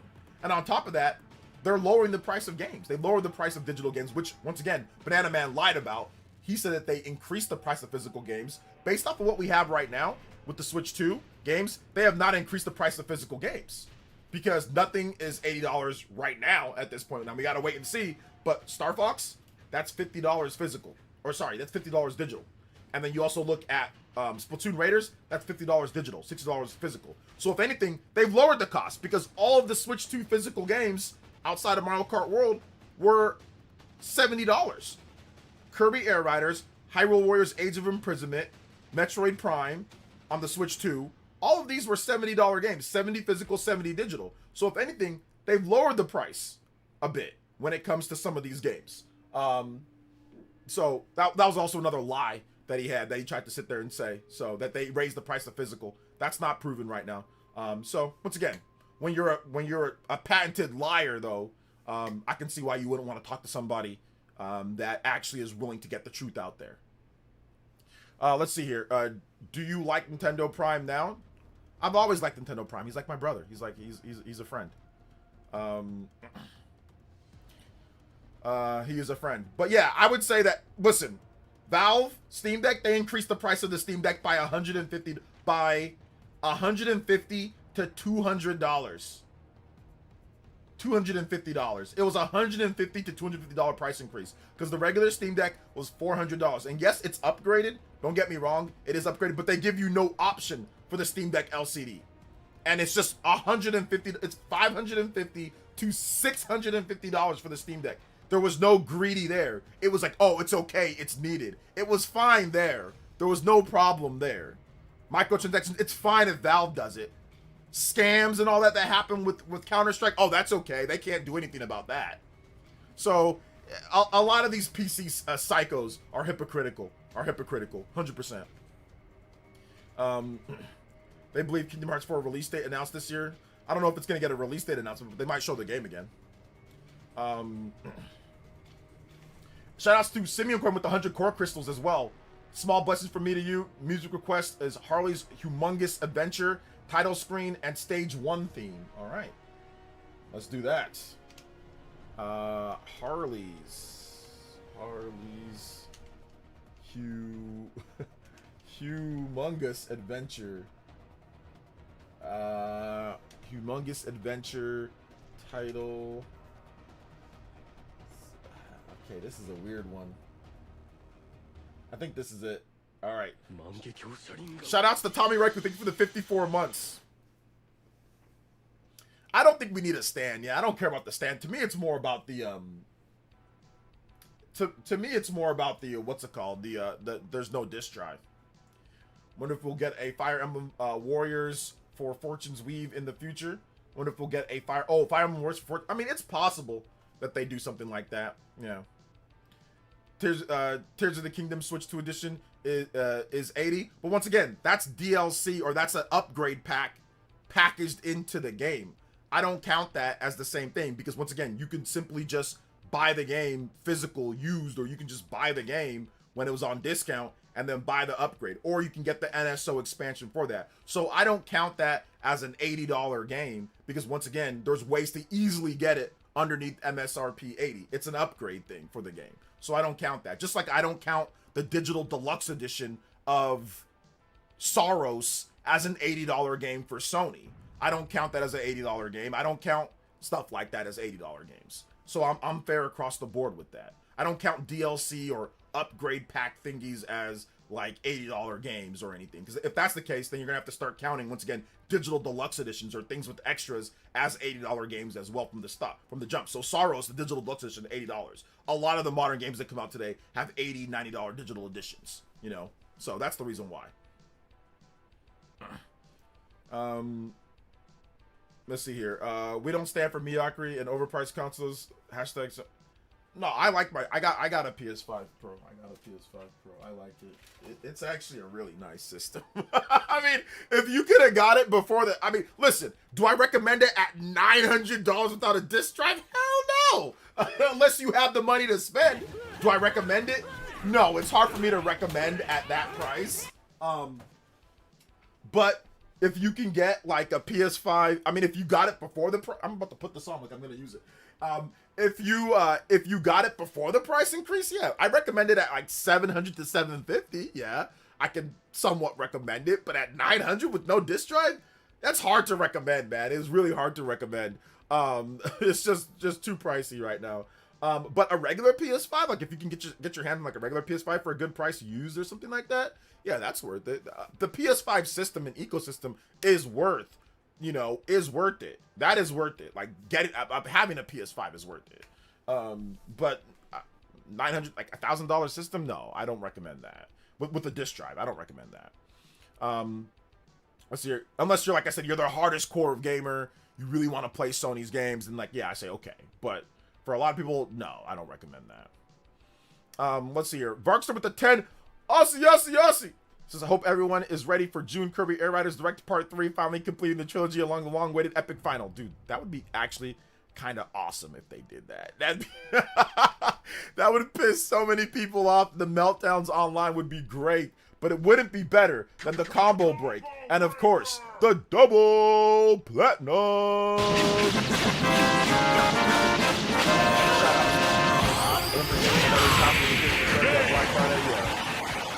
So that's the reason why I don't count that, because you can easily just get a physical copy for cheaper than an upgrade packet, you know? So I don't count like when you add in DLCs as like $80 games and stuff like that. Sounds like a deal compared to the Legion Go model that was recently announced. Yeah, I mean, compared to the Legion Go, that's overpriced too.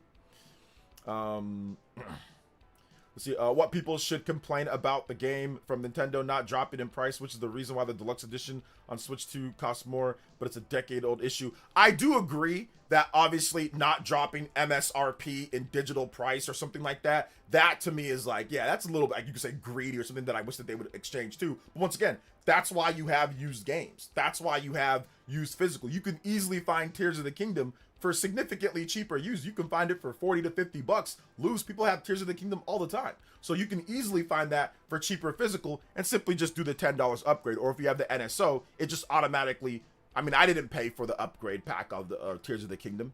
I didn't pay for that. Same thing with Breath of the Wild. Well, I did pay for it because it's with my NSO. But like, if you already have the NSO and already planning on using NSO, then you can just get that as a nice little bonus. But if not, like, let's say you want to get the game, just get the game used. I mean, it's not a system where used systems are problems. Games are much easier to manage and all that and don't have anywhere near as many problems. So a game, for the most part, is probably going to be a lot better. Some people's systems are crusty. They smoke in the room. They put their systems in their garage. Roaches crawl into them, like, because, you know, roaches like the heat and the warmth of a system that it generates. So roaches and bugs crawl into people's systems, smoke and things like that, dust, all sorts of crap, right? So to me, buying a used game isn't a problem, you know? Just buy the game used. Just buy a used copy of the game. Check out the upgrade pack. Boom, you're good, you know?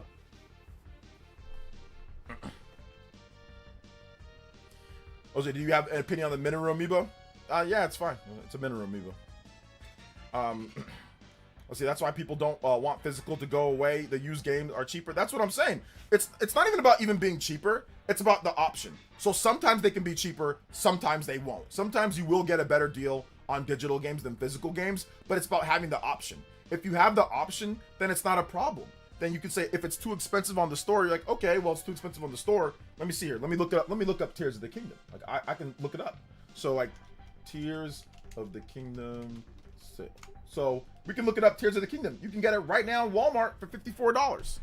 So, once again, you don't got to pay $80 for the game. You can get it for $54. You can actually even get it cheaper. There are some people that are selling it for $33.51. There are some people that are selling it for cheaper than that. You can get it loose on Macari for $40, $50. So you can easily get the game cheaper. It's just the game. Nobody did anything to it. They probably played it, didn't like it, or just felt like I'm done or whatever. I played it for too long, or I don't need it anymore. Let me just make some quick money. Boom, sell it. You're good. So it's like there's plenty of copies of Tears of the Kingdom rolling around out there loose. So to me, that's why I just say, well, you just get a used copy. It's no big deal. And that's why physical's important, you know? Let's see here. One reason I'll never really want to buy a used console online, I'm terrified of stuff like you just mentioned. Yeah, there's roaches inside a lot of people's consoles, which, you know, John talked about when they owned their shop and they would open up systems and they would just see roaches and bugs inside people's systems. I'm actually terrified that there might be some inside my system too. I don't have any overheating problems or anything like that, but like I unplug my system. I don't keep my system plugged in, so I want to generate as less heat as possible. So, and I elevate it. I mean, I don't keep it in an area where I think bugs are going to crawl into it, you know, and I don't think there are, but I definitely want to take it to somewhere and have them open it up.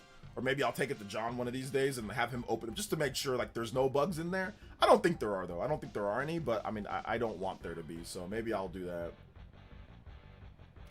that. Maybe.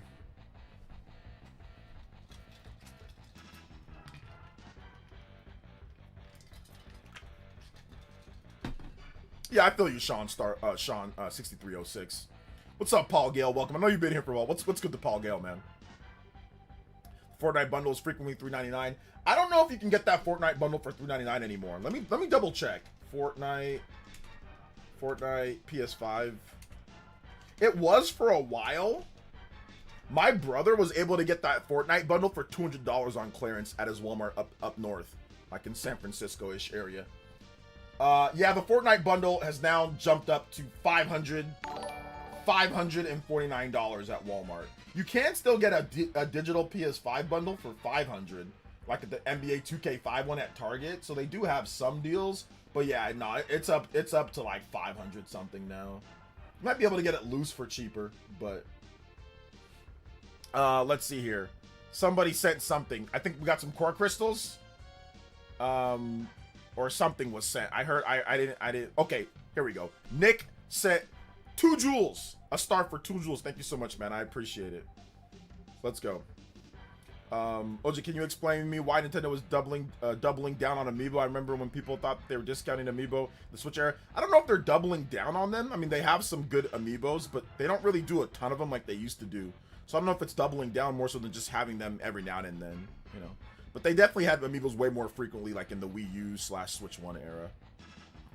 How are you doing right today? I'm doing good, Nimar. How are you today, man? How are you doing today? How was your day? How was work? Or how was everything? You guys let me know how you guys are doing, too. I think I did ask how you guys are doing, but let me ask again. How's everyone doing today? Everybody okay? How was work? How about that? Dre Day says he got it for $34 at Target during one of their Easter sales. Yeah, my brother got it for $30. And like last year, I think he got Tears of the Kingdom for like $30. Physical. Good. Are you going to pick up Mixtape? Probably not. They already have factories built for Amiibos and people still buy them. Taking all of apart is probably not worth it. Yeah. Yo, shout outs to Beerson. Thank you for the 10 jewels. I appreciate that. Let's go.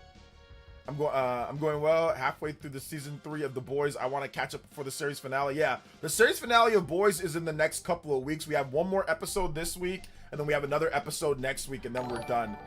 So yeah, The Boys is awesome. I'm caught up on The Boys, and I'm caught up on Invincible. Both of them freaking goated.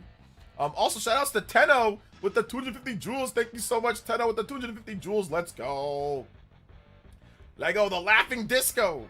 Thank you, Tenno. I appreciate that. Yeah, Invincible started slow. This most recent season started slow. It was kind of just like boring. Not boring, but not great. It was just kind of like, eh. But then the last like 2 or 3 episodes were like, whoa! Like the last, oh my God, the last episode of Invincible is freaking nuts. Like I am like terrified right now. I'm like terrified for planet Earth right now, man. It is so good. It is so good. Such a good twist towards the end. No spoilers in the chat though. No spoilers in the chat, but such a good twist. I was thinking to myself, oh my goodness, this is bad. This is bad. This is really bad. This is really bad. Oh man.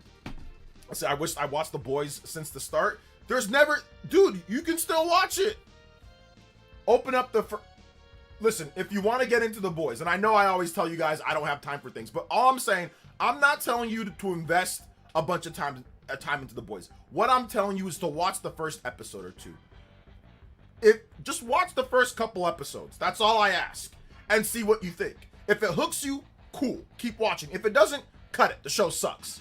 I'm not gonna be like some of you. I'm talking about, I gotta watch 10,000 episodes of One Piece. I'm not telling you guys to do that. All I'm saying is watch the first couple episodes, see what you think. Like I said, if it doesn't hook you, or if you think it sucks, it does. Stop watching it. But if it hooks you and you're interested, then keep on watching it, you know? Then keep on and see what you think. So that's what I would say, Ninmar. Just watch the first couple episodes of The Boys and see what you think, you know? See what you think. Matter of fact, I actually ate a chicken burger today. Ooh. Not a burger, a chicken burger. That's good. Chicken burger's good. Seeing what the tiny guy and The Boys made me laugh so hard. Oh yeah, it was disgusting, but it was funny. Planning to see The Boys finale in theaters. Are they showing The Boys in theaters? Are they really showing it in theaters? I did not know that they're showing it in theaters. I did not know that. That might be something that I'll think about doing. Do I get to watch the premiere sooner than on like demand on Amazon if I do that? I'm only 1 season behind in One Piece. Hey, there you go. The finale in theaters. Dang, that's crazy. I might have to go see that though. Like if it comes out before like the actual streaming, I might have to just go see that. You know, I might have to just go to the theaters and see that. I'm still waiting for the final episode to watch the full last season all at once, but damn, it's hard to avoid spoilers for The Boys. It's all over YouTube. Even the official channels are uploading them. Yeah, that's the reason why I don't wait, Rockstar, because people are gonna spoil it. Even before I can watch, like, people spoil the episodes of The Boys on Twitter before, like, the episode. It's like, they spoiled the whole situation. Well, they spoiled one thing in this past season. I'm like, dude, come on. Like, people were already spoiling it the day of the, like, stream. Like, people didn't even give it a day. Like it came out that day, like on Friday, and people were or Thursday or Friday. I forgot when they upload episodes, but they spoiled the episode that day. I'm like, dude, it just came out. Justin with the 3. I forgot Twitch has ads. Lol. Anyway, here's my short review of the Xbox Raj Ally X. You would hate it. Lol, but after I got everything set up, it's pretty good, and some games like Ninja Gaiden 4 automatically have a preset, so no tweaking, but it's rare. Yeah, I'd probably hate it. I'm too lazy. I'm too lazy for that. Yep, in 40X theaters, day earlier, so Tuesday. Oh. Okay. But so when are new episodes for The Boys? When are new is it Wednesday or is it, I thought it was Friday. Is it Wednesday?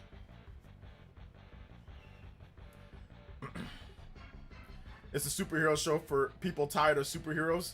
Pretty much. It's just like, yeah, The Boys is like a superhero show for people that maybe more grounded, realistic take of what, if there were superheroes, how they would actually be. Not like the, I'm Superman, I'm just gonna be good for everyone. It's kind of a more realistic, grounded take. You do have good superheroes that really want to be good, but then you also have a lot of them that are just absolutely psychos, you know? Or just terrible people. Or deviants. Do you know any of the cast of The Boys? Do I know any of the cast? Like, personally? No. But, like, Anthony Starr, he's Homelander. So, I mean, I've heard of Anthony Starr before The Boys. Let's see. People spoiled Marvel Galaxy movie about a certain animal in a fighter jet. Couldn't get away from that because of the internet. Yeah. Wednesday's new episode. Okay, Wednesdays are new. I did not know Wednesdays are new episodes. I thought it was. I'm stupid. I thought it was like Thursday or Friday. Wednesday weekly. Okay. Do you plan to watch Perb? No, I don't even know what that show is. Perbius? I don't know what that show is. No.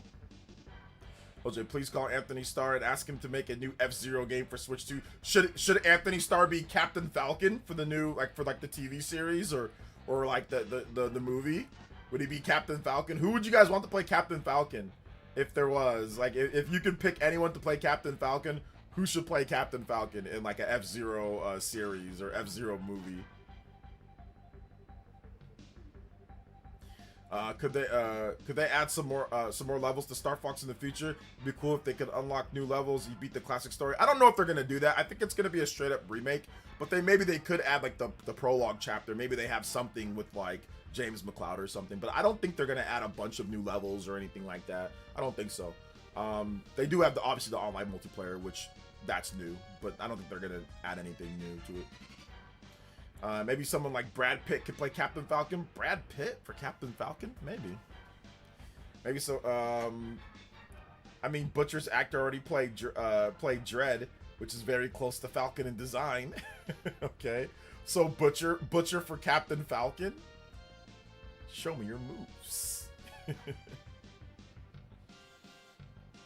I mean, he played Johnny Cage too as well, so. Oh, let's see here. Hooked me till season 4, my man Huey can't catch a break. Yeah. Keep watching though. I've watched past that. If you got, you know, keep going. Keep going. That's interesting that it's gonna be in theaters for the finale. Oh my gosh. Like I said, I might have to go check that out, man. I might have to go check that out. That's crazy. Tom Holland. Tom Holland I think Tom Holland's too small to play Captain Falcon. I mean, Captain Falcon's a big guy. Tom Holland's not. So I think they're probably gonna have to pick somebody else. Then maybe I know this guy's not big, but maybe who's the new guy that played Batman? The new Batman? The Twilight guy? Maybe that guy can play Cat, because I think he's like what, 6'2"? So maybe they can get that guy to play Batman. He does have a chin like Captain Falcon, so you know, and Captain Falcon does wear like the helmet that covers the eyes, so you wouldn't really know it was the Twilight guy there. Yeah, Robert Patterson or something or Pattinson or Patterson or whatever his name is. Yeah, Twilight dude. Maybe they get him. They get him to play Batman. He is Batman. They'd get him to play Captain Falcon. So there could be that. Give me 1 second, guys. Give me 1 second. I'll be right back. I think my wife needs something. I'll be right back.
Sorry about that, guys. My wife just needed a little bit of help in the kitchen with something because she's about to cook something good. I know it's gonna be good because whatever she cooks, it's good. So I just needed to help her out real quick. But anyway, what were we talking about? Yes, we need him to be Batman or something like that. So we need to get him to, or we need Batman to be Captain Falcon.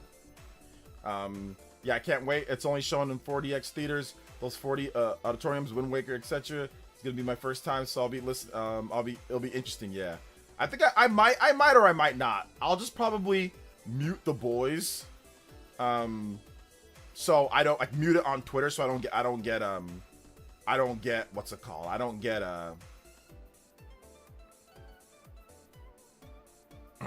you know, I don't get spoiled. I don't get spoiled at all, you know? So I'll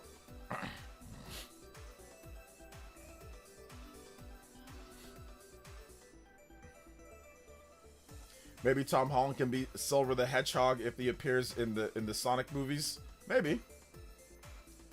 Let's see here. Maybe he can. Really though, we're expecting an F-Zero for Switch 2. If there was one generation, it would be this one. We did get Air Riders in 3D DK and the new Star Fox. I think that this generation is going to be the generation that Nintendo really brings back a lot of these IPs, because what they can do is that they can kind of outsource them, or what they can do is they can kind of bring them back because they have the power to kind of bring something new that maybe they couldn't bring before, right? So I think that a lot of these IPs like F-Zero, Star Fox, these were made when Nintendo, like, they were at their peak when graphics were at their peak. They're visually appealing franchises. Nintendo kind of went away with power, so it's not as appealing to people as much anymore, because the big thing with Star Fox and the big thing with F-Zero, when I was younger, it was like, this is a graphical showcase. F-Zero and Star Fox did not look as impressive as Nintendo's hardware either leveled out or got weaker, right? It did not look as impressive. GX looked great, and so did Star Fox Assault. But after that, obviously they did handheld stuff and all that. I mean, obviously GBA with F-Zero. But now Nintendo has the Switch 2. And even though Switch 2 is nowhere near as powerful, or not as powerful as PS5, PS5 Pro and all that, it doesn't matter, because PS4 Pro games still look incredible. Who's going to tell you that PS4 Pro games don't look awesome? And don't tell me, bro, look at The Last of Us Part 2. There are games released in today's day. Maybe they have better fidelity than The Last of Us Part 2, like frame rate, but they don't look graphically better. Or maybe they have better like designs, like with some of the open world, like better graphics in like a lot of the open world. But a lot of the games that come out today on PS5, built for PS5, do not look better than The Last of Us Part 2 or even Uncharted 4. So the Switch 2 has the power of above that. It's more capable than the best looking games on the PS4. The best looking games on PS4 look fantastic. Now, once again, fidelity, not there. Not in 4K, not in 60 FPS, but still look good. Still look really good. So there's plenty of power to go around this time around. You know what I'm saying? For a good amount of time. Because once again, PS4 games still look awesome. Uncharted 4 still looks great. And you don't even need a game that looks as good as Uncharted 4. It can be underneath that and maybe run at 60 FPS. And be like, okay, doesn't look quite as good as that, but still looks pretty good. Right? So that's the thing. That there's enough power now to make the games, the classic games that we grew up with, or that I grew up, maybe you guys didn't grow up with it, but I grew up with, the classic games that were built off of that. That's what F-Zero was. Oh my gosh, look at how fast and look how graphically intense this game looks. Mode 7. Star Fox, same thing. Look at how crazy this game looks. Now they have that. They have that now with the Switch 2, you know? So I do believe that we could get F-Zero coming back. And basically the gimmick is that it's got good graphics. So I can think that maybe they bring back F-Zero X and remake that game, or they remake F-Zero GX, or they remake the original F-Zero. Just call it F-Zero. Same thing as Star Fox. Remake the original F-Zero, but then add a bunch of elements from F-Zero GX, add a bunch of elements from the other games. You know, obviously new multiplayer online, all that type of stuff. And I think that would be a good way to bring back F-Zero. You know, do the same thing. That's definitely possible. I wouldn't be surprised. Would not be surprised at all if they did that.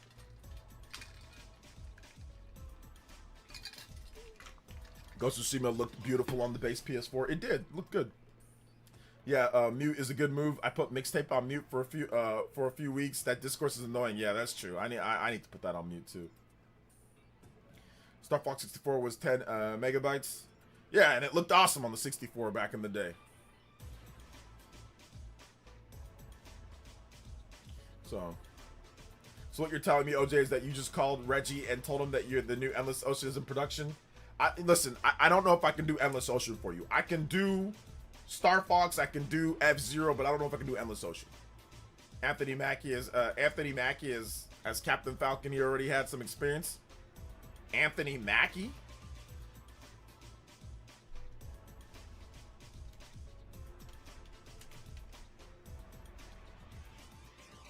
Please no. No. Because I don't want the culture war. I have to make sure it was the Anthony Mackie that I was thinking about. Either that was a joke. I think you're joking. But please, no. It's going to be culture war stuff if Anthony Mackie is Captain Falcon. Please, no. Please, no. So I wouldn't want that. Get him in the game or in the movie. That's fine. But not as Captain Falcon.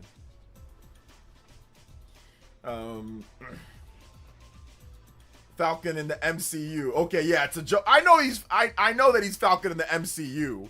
Yes, I know that. But Captain Falcon, that's a different character. I think that was a joke though. He already has some experience playing Falcon, you know. Maybe let him be Falco. You just paint him blue and put feathers on him, and he can be like realistic style. Hands off my prey. Personally, I prefer the air. Oh my gosh. Michael B. Jordan is Captain Falcon, bro. Bro, I'm telling you. Hey, what's up, Bad Scent? Welcome to the stream, brother. How you doing today? What's good? What's good? What is good? Exactly. Like the whole... Thank God I don't like Harry Potter like that, so I'm not really invested in it. But yeah, I saw the controversy with that. I'm just like, man, Hollywood, y'all gotta stop, man. People stop putting, like, I get it, but like, don't do, like, just stop doing it, man. Ain't nobody, there's no need. Just make a different character. Just, you can cast them, but just don't do that, man. Y'all know how people be acting these days, bro. Everybody out here, like, just don't do that, you know? Yeah, that was definitely, that was a good joke. That was a good joke. Yesterday I had a dream where the next 3D Mario game was announced, and I thought it was for real for a second. That's a lucid or a vivid dream, Ninmar. Here's the thing, Ninmar, I've had that as well. The day before Super Mario RPG, and I kid you, I can't prove it because there's no way, but I kid you not, Party Man knows, Dior knows. The day before the Nintendo Direct in 2023, when Pyoro leaked that there's a classic game coming back, I had a dream, a very vivid, lucid dream, that Super Mario RPG was coming back. And not only was it coming back, but I got the trailer. Exactly. The graphics, the visuals, I had a dream, and it was exactly the same game that was announced. And I kid you, I can't prove it. I think I might have a tweet about it, but obviously I can't prove, like, you guys can't see my dream, but I had the exact dream that they remade the original trailer from the game, or parts of the original trailer from the game, and it looked exactly, it had like a chibi 3D type look, and they used the music, like, fight against stronger monsters, like the like legitimately the exact same thing. And I had a dream that it was just that, and it happened. So you never know, Ninmar. You never know. Your dreams sometimes can end up being correct or real. Because it was the exact same thing, the exact same graphical style, I literally saw it. Now, am I crazy? Maybe. But still, I don't think I am in that sense, you know? So. I have a dream that we all see Super Mario RPG remakes in our lifetime. Oh man, when do you think Nintendo will tease new Mario game? I don't think it's gonna be a tease. I think it's just gonna be a full reveal. So there's not gonna be any tease. They don't tease Mario games. They just reveal them. Just here's the game, right? So I think it's just gonna be a full reveal of the game. And yeah, I mean, it could be at the next Direct, or it could be next year, or it could be at the end of this year. We'll see. F-Zero didn't have a strong story for it to be a movie, and the kids show was pretty bad, and it didn't get much viewership, more than what people would have anticipated. Yeah, that's true, but there is a good backstory in F-Zero. There is something there. It just needs a bit better, more money and better writing when it comes to that, you know. So, just needs a bit more. I must be a nightmare for you since you're into your fitness. Burger? No, I like burgers. I just don't eat them every single day. But I do like burgers. Not a nightmare at all. But I do like them. I like the Whopper. I like the new and improved Whopper on Wednesdays. Not every Wednesday, but like maybe 1 or 2 Wednesdays out of the month, I will go there and get a Whopper. I like it. I like the Whopper. I like chicken burgers too. I like chicken burgers, you know. But yeah, burgers are not necessarily great for your waistline. Not great, not the best for the waistline. I love Super Mario RPG Remake. It's so relaxing. Super Mario RPG Remake's one of the most just chill, fun, interesting games to play, man. It feels so good when it comes to the HD Rumble. It's very smooth. The characters, the writing's still really good. The layout is just a circle. It just goes dun, dun, dun, dun, dun, dun, dun, dun, dun. You just go in a circle. It's got great story setting. It's just a fun game, man. I almost beat it in one day. Like, it was so smooth. I never beat games in one day, like big RPG. I always try to stretch it out a little bit, but like literally I went more than halfway in my first sitting because it was just so much fun. And I even got the 100. Like, I even got that. Maybe I can still pull that up for you guys. This was like one of the hardest things that I've ever done in a game. Did you guys do this? So.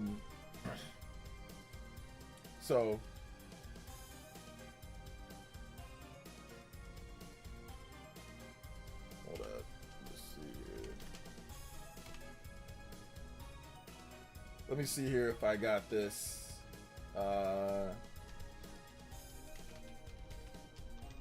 Let me see if I actually can show you guys it. No, I don't know where it is. Oh, man, my 100 hit video where I did like the 100 hits. I put it on Twitter, but I don't know where it's at on my, I want to show you guys. That was so, it was so cool. But here's the trailer. I've got the trailer on Twitter. But Super Mario RPG Remake was one of the best announcements in the Nintendo Switch. Oh man, watching this live, like we need to have this type of hype back, dude. We need to have this type of hype back. Let me see if I can find that video first, though. I don't know if I can. I don't know if it's there. It's a dope video, though. I don't know if you guys have you guys done it yourselves in the chat. If you've done the 100 hits for like that vest that you get, let me know in the chat if you've done it. Let me know in the chat if you've actually done it, because that was a cool moment, man. I talked about Super Mario RPG a lot on Twitter. Goodness gracious, I talked about this game so much. I think I have like 100 tweets on Super Mario RPG Remake. Oh my gosh, I love this game so much. But yeah, my video is not there. No, my video is not there. Maybe somebody else can find it and give me the link. My 100 hit video. But yeah, what I dreamed was this trailer right here. It was the exact same trailer that I dreamed of, man. It was so good. The original game. I thought it was just gonna be like the original game on the NSO, but then when I saw this, I was like, wait a minute, what's this? And that's when I said, full remake, baby! And I was like, yo, this is great. I grew up with this game. It's so good. It's a cute little game, man. It's fun. HD Rumble's goated in this game. It's just smooth. It's just a super smooth, fun game to play. That part's great, by the way, too. That sky area, one of the best parts in the game.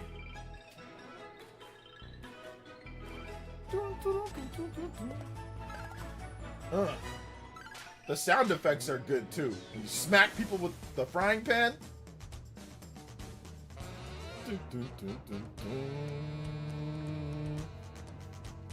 I dreamed this whole part, bro.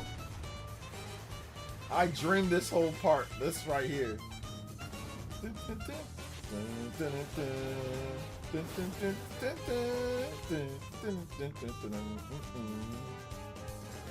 This song's goated.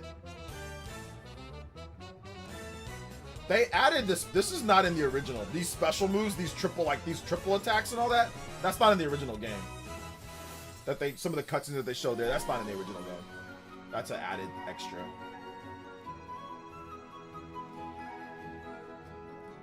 So good, man. I don't like the whole tadpole music thing. That stuff's not that fun. But I know some people like it a lot, but I don't like the tadpole music stuff. I find that boring.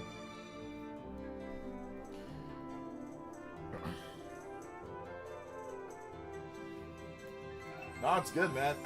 It's going on 3 years ago. That's crazy, man. Oh, Cloud, we out here. Double platinum. Oh, man. So good. So good. So good. So good. I love the Super Mario RPG remake. It's so relaxing. Yeah, it's just so relaxing and fun to play, dude. I get that. I get the hype. I mean, the thing about it is that, like, if you grew up with Super Mario RPG, like, that was the first time Mario was in, like, any other type of, like, RPG game. Remember, that predates, like, the Paper Mario series. So that's before Paper Mario. This is the first one. Now, Paper Mario is obviously, you know, like, people love Paper Mario.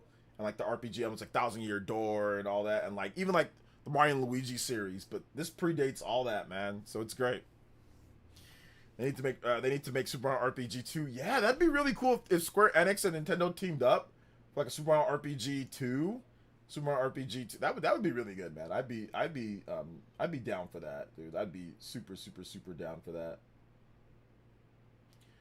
If they teamed up for that type of thing.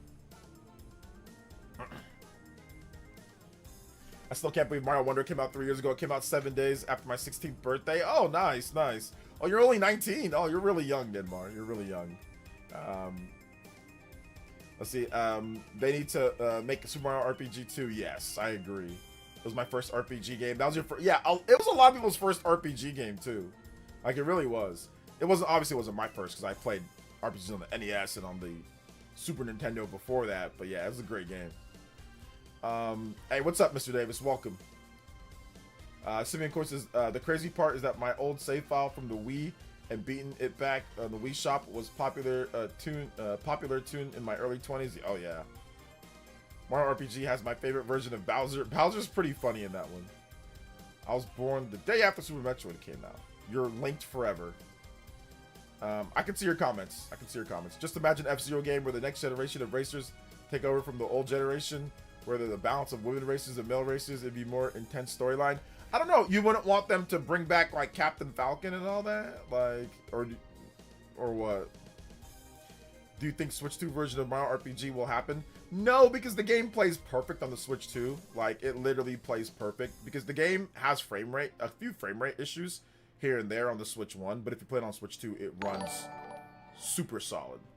Also, RL Nook with the 1,000 GOAT status core Crystal/Jules. Let's go.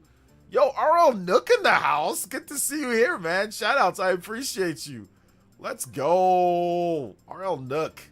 Good to see you, man. Or it's good to have you drop by. I know you probably watch, but I know you're busy. You got, kids and all that. But thank you so much, man. RL Nook, old school elite ninja. Awesome to see stop by. Thank you for the GOAT. Thank you for the GOAT gift. Let's go, man. What's up, OJ? How you feel if they did a remake of Mario 64 instead of a new game? A remake? I mean, if they did a remake of Mario 64 that was like actually like really good, I mean, obviously I'd want a new game, but I mean, I'd play the remake because Mario 64 is crusty as hell. Like, it's still definitely playable and really good, but having like a better camera, obviously like fleshing out some of the levels, making them look really good. I mean, people would be hyped for it, but I mean, obviously it'd draw some level of criticism because it's like, wait a minute, make a new Mario game. But I mean, I'd be down to play it. Like, I don't love Mario 64 like as much as other Mario games, but I do like it a lot, and I played the heck out of it back then. So what's up, man? Been a while, been busy with kids and work. Yeah, oh yeah, I know. Hope you've been doing well. I always catch it live when I get off work and watch the videos. Thank you, I appreciate it. I know you've been watching. Thank you, man.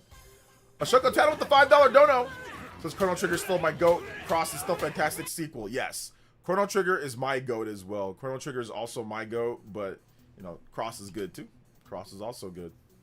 Also, Greg Anetta, or Star Fox Greg, as he goes by with the $9, says, yo, having Mr. P.O. style PlayStation burgers tonight? Yo, let's go. Mr. P.O., the PlayStation man himself. Let's go. Yes, sir. He's the homie. The reason I say spiritual successor to Earthbound is because F-Zero is actually weird as hell. Yeah.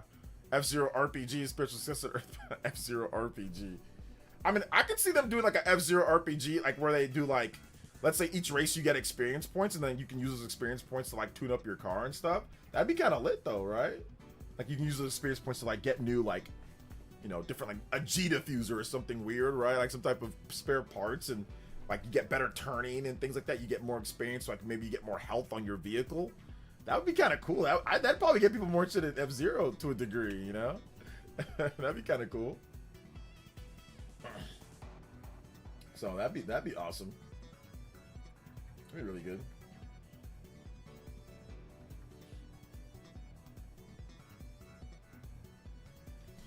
See, I don't mean a full RPG, just mean like a hub where you can walk around with no activities. Think Splatoon. Oh, like where you go to like maybe upgrade your car, and then like you can see kind of like what's happening and stuff. F-Zero. Interesting. Yeah. Either way, I think that would all that would work. All of that would 100% work. You know.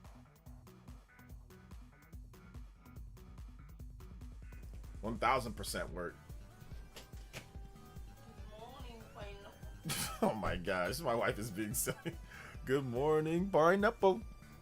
Looking very good, very fine. That's an Instagram thing. Oh man.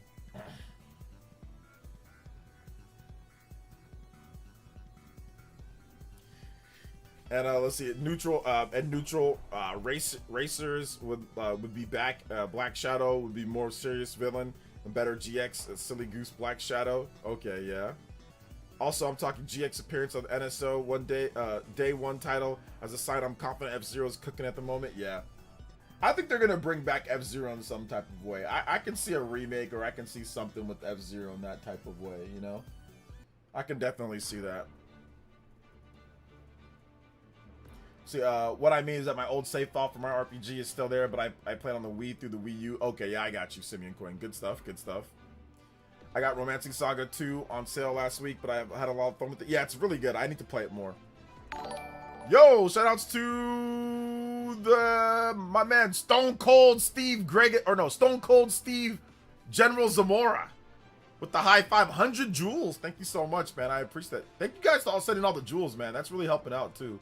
So thank you guys. Thank you guys for your support, like always. You guys have been goated today, man. Platinum, double platinum on the board, and we're just getting started. It's just Monday. We're gonna have a lot more this week, man. There's gonna be a lot more content to get into, a lot more stuff to talk about. So I'm excited for that, man. Found the 100 jump clips. Thank you, yo, Dior. I promise one of these days I might take out like a loan, and I might hire you one of these days, bro, to just be like a social media manager and like editor. I'm honestly thinking about it. so I can pay you enough. I'm thinking about it. But you're going to school. You got your own job that you're gonna do probably. But like I said, we'll revisit when you graduate. We'll revisit when you graduate, Dior. When you graduate, let's see how your job market is. If there's nothing there, let's talk and let's see if we can put something together once you're done with school. I don't want to inhibit your school right now. But I do want to talk to you about doing some editing work for me, though, helping me out. I do want to talk to you about helping me out with some editing work. So we'll talk. We still need to talk about that. But once you graduate, let me know how the job market's looking for you. Then I'll see what I can do.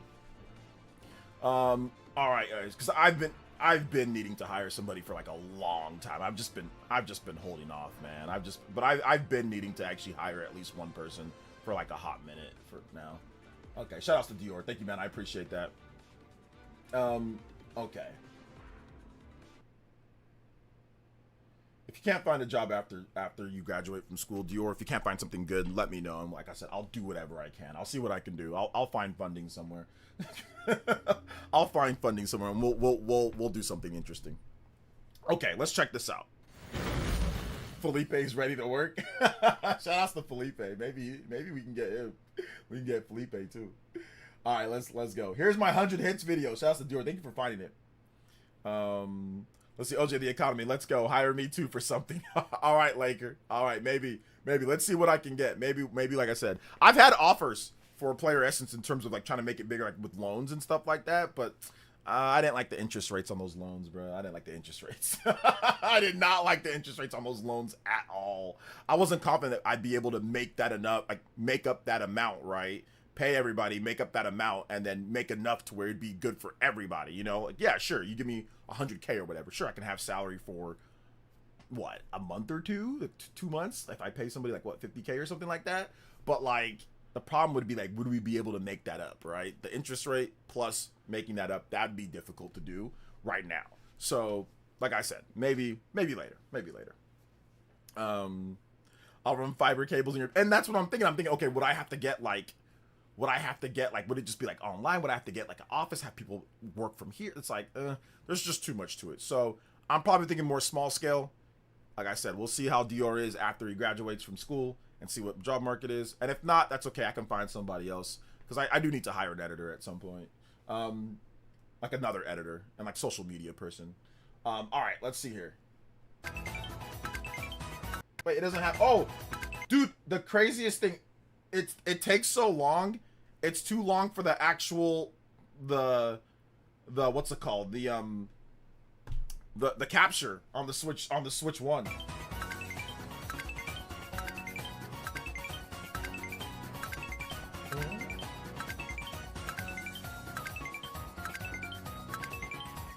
Bro, my booty was sweating at this point.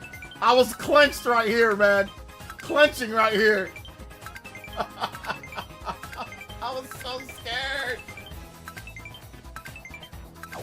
I was so scared. Right around right here.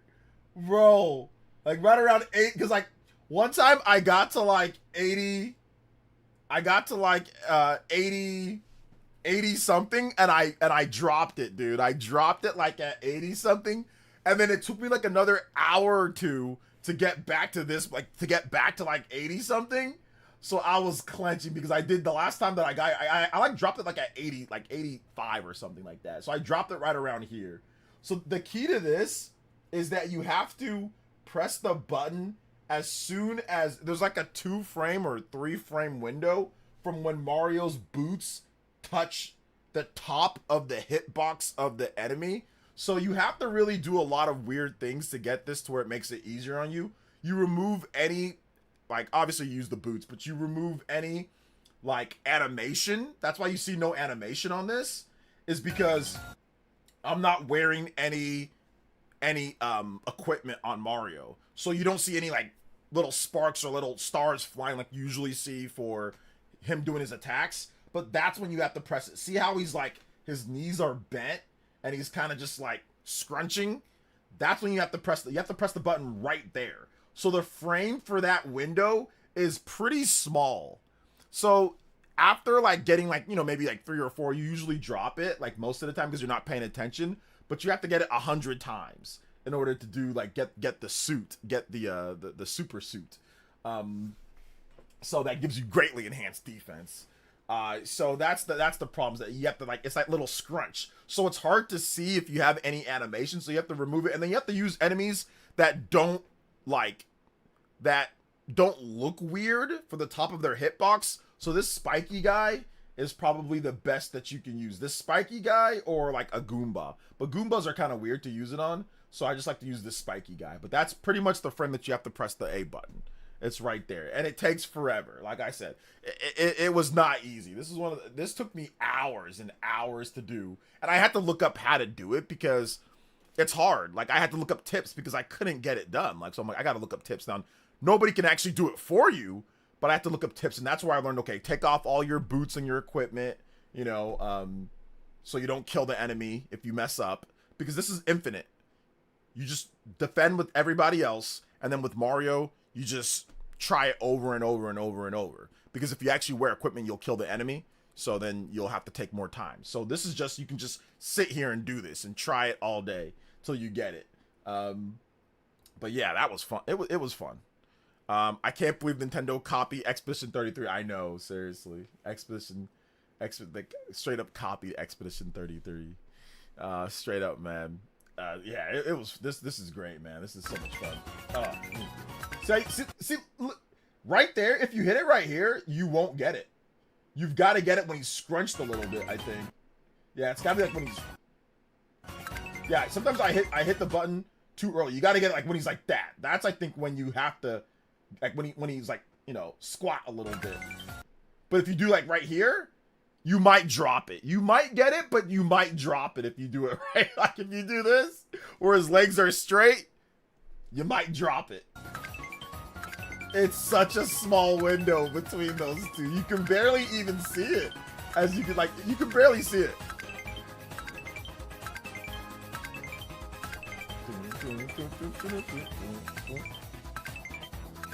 And then it just stops after that.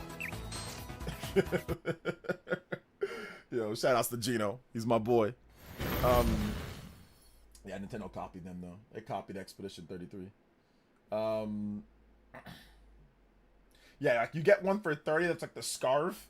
But like people in the chat here, they're like, I'm still trying, but it's too hard. Yeah. So it's like one tip is to plug your Pro Controller in with the yak. I had to plug my Pro Controller in. So I needed the wired connection. I don't want to have any type of input delay or anything like that. So so that's the thing. Yeah, it's a pretty small 3 frame window. Yeah. 3 frame window on that one.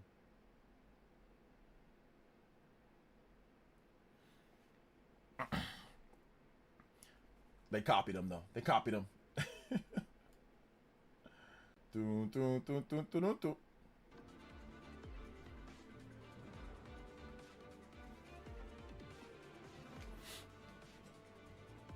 Wait a minute. PS5 Pro $900, Switch OLED $400. Yes. Switch 2 $500 makes sense. What's the problem out there? Well, because the Switch 2 was actually $450. It wasn't $500. So it's a price increase for the Switch 2, technically, because well, a lot of people did buy their Switch 2s at $500, but they got a game with it. So I personally would have liked Nintendo to say, okay, you know, sure, Switch 2 goes up and down. Everybody gets a free copy, like a free copy of like, I don't know, like Link's Awakening or something like that, or like Echoes of Wisdom or some type of game, or maybe I don't know. Welcome Tour is not a great game, but you know, that should have just been included in the damn settings menu for the Switch 2. But I would have liked to see them like maybe like add a game in there, like a digital game, like a smaller one. But you know, it is what it is. Hey, ahoy, OJ. Hey, what's up, someone on Earth? Welcome, man. How you doing today? What's good? What's good? All right, I guess we can get into some of the extra comments and questions if you guys have them. You can tag me at PlayerEssence, hashtag PlayerEssence, PlayerEssence by itself. I'll be more than happy to answer any of your questions. Let's go. Let's go.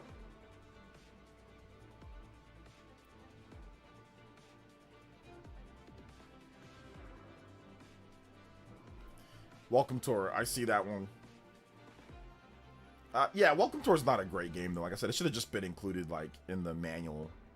You know, if anything, I think people would just probably give them more crap if they did all of a sudden just include it. Like, you should have just done that from the beginning. We had to buy it. Oh man.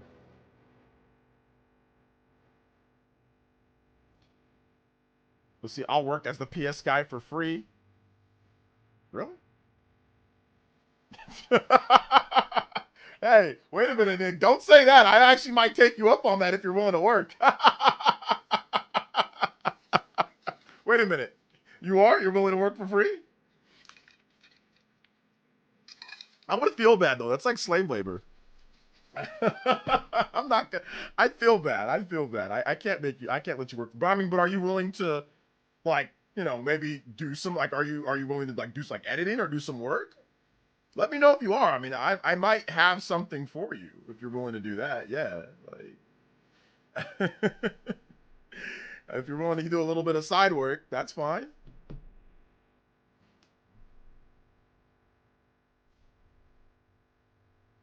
I'm guessing Star Fox. I've always wanted to do more multi-platform stuff. I don't have the capacity and time right now to do it. But I mean, if I had a staff or a team, I would definitely do multi-platform, like 1,000%. But the problem with YouTube is that, like, bro, you can't even put 2 topics in the title without YouTube acting like, no! That's what the algorithm says. No, you can't do that. Only John can do that. Only John can. And even then, like, when John doesn't do that, some of his videos get way more views when he just puts one topic. It gets more views than his news wave.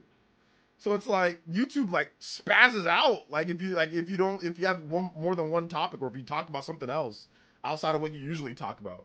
Like, no, you're not allowed. So that's the problem. Um, do you think that Nintendo is not charging or changing Mario Kart World price because so many already bought it at 80? So many haven't already bought it at 80. Most people got the game in the bundle, so most people definitely got it. There's no way that they sold like 7 million copies, right? Because like the game's at 14 million, almost 15 million. There's no way they sold like 7 or 8 million copies at like 8. No way. Most of it, the large majority is the bundle. So I think they're just keeping it just because they are. I don't think there's any specific reason or anything. Hey, what's up, Shane? My week's been good, man. How's your week? My week's been awesome. But the big news, or the big thing is for Nintendo, at least in my opinion, they need to make sure that they do not have, like I said, no standard regular $80 game type thing, you know? So, um,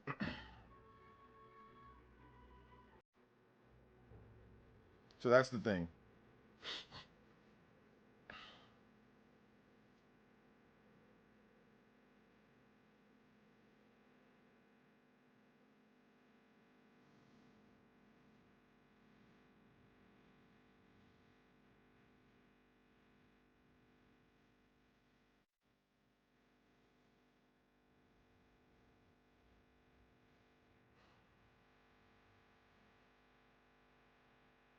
Um,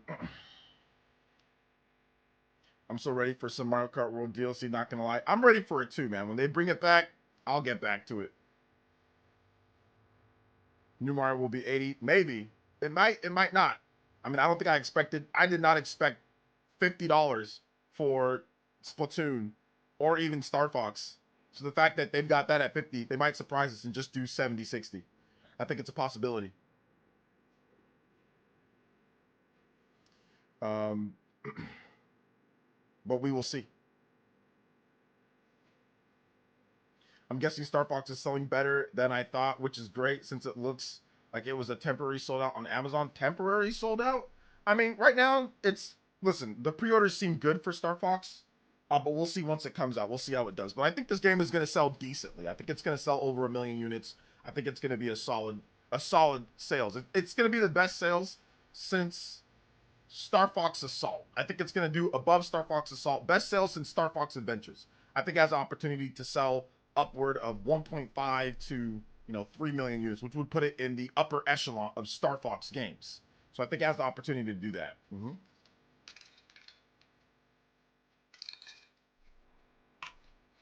Let's see. Imagine the June Direct or a little brand new 3D Mario. It would lose my mind just seeing it. Yeah, I don't know if it's going to be at this one. I think they're going to go heavy on the Zelda and other stuff. But we'll see. I think that the next Direct, they could have it at like the Fall Direct. Or they could just have it like next year, then release it next year. Like where they make like a whole event for it, like Mario Direct. This is Miyamoto. In a few moments, we're gonna show you a brand new Mario that's gonna blow your mind. You know, like I think they could do that.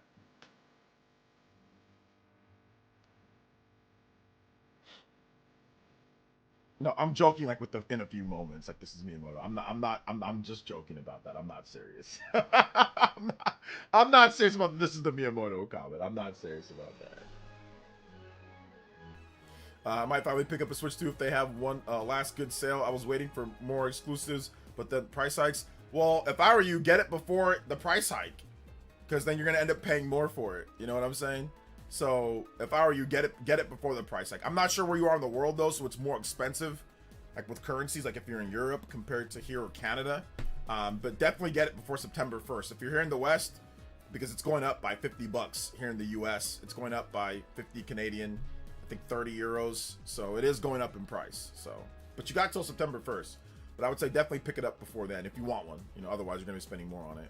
There might be like a holiday bundle, but it might be actually more expensive. It might be like 500 something for like the holiday, like with Mario Kart or something like that. They might actually bump the price up, So I'm in the US, thinking about waiting for summer sales. I don't think there's gonna be any summer sales. That's the thing. I don't think there's going to be any summer sales. Like, so that's the thing that I'm like, summer sales based off of like software. Yeah, there's probably gonna be some like software summer sales for like certain games that came out last year, sure. But like the actual system itself, I don't think so. I think it's just gonna be the 450. So I don't think there's going to be any summer like discounts on the Switch 2 hardware here in the US. Now, maybe if you're in the UK or softer regions, maybe. But here in the US, I don't think there's going to be any. I don't see that. The sale is now. Before it goes up on September 1st, the sale is now. So I know it's pricey though. It's not cheap. So I get it, man. That's a lot of money for some people. That might be like a whole paycheck, you know, or like that'd be like a whole chunk of like your rent or something, you know. So they're selling Mario Kart bundles for $450 this past holiday season. I should have gotten it then. Yeah, that was probably the time to get it for $450 for the Mario Kart bundle. Yeah, that was probably the time to get it, which people did pick that up. So that was probably the time to get it, that Mario Kart bundle for $450.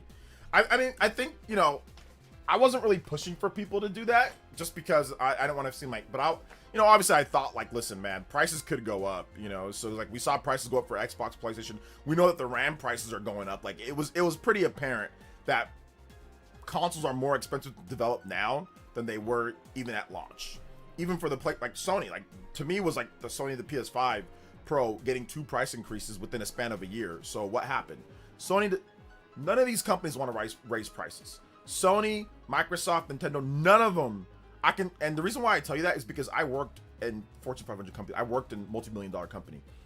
The only time that people want to raise prices, right? The only time that they want to raise prices when they feel like they're getting scammed out of something. Like when something's selling so well that it's selling out to the point to where you're like, wait a minute, we can't even keep up inventory. We're not making enough ROI, whatever. But the thing about it is that with inflation and with how the thing is going on around us, I know in those war rooms, none of those executives are like, raise the price.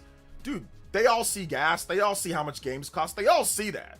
They all see that. And this is what stupid banana people and, you know, the fake content creators will not tell you. None of them want to raise price. In the past, they've all lowered the price of the system, right? That used to be a thing where they're like, no, we'll lower the price. What happened? What changed? Well, the world changed. Inflation changed. Gas prices changed. The politics changed. A lot of things changed around it. Now, I'm not defending that. I still don't think Nintendo should have priced Mario Kart World $80. I think that's insane. There is no inflation or anything that means that Mario Kart World should be $80. So I still don't think that when it comes to something like that. But when it comes to the price of RAM, they can't do anything about RAM because Nintendo does not make their own RAM. They do not make their own component parts for this. There's specialized companies that make that, and those companies are being overwhelmed with AI. So it's one of those things to where I understand I don't like the price increases, but I understand why. And it was explained pretty well when it comes to lots of economists and people talking about it, you know? Let's see here. This is going to be 40 minutes or more of the for drive home noise. Maybe. Hang out. Let's see here. It's good that I pre-ordered Switch 2 console on April 24th. Picked it up on June 5th. At my local GameStop store last June. I knew Nintendo would raise the price on Switch 2. Yeah, I'm gonna actually buy it. I'm probably gonna buy at least 2 or 3 more. One I gotta do for the giveaway, but then I'm gonna buy probably a couple more for like my nieces and nephews for like Christmas. Alice needs to hurry up with Metaphor Switch 2 port, reveal that the game key card or not, so I can decide to go PS5 or Switch.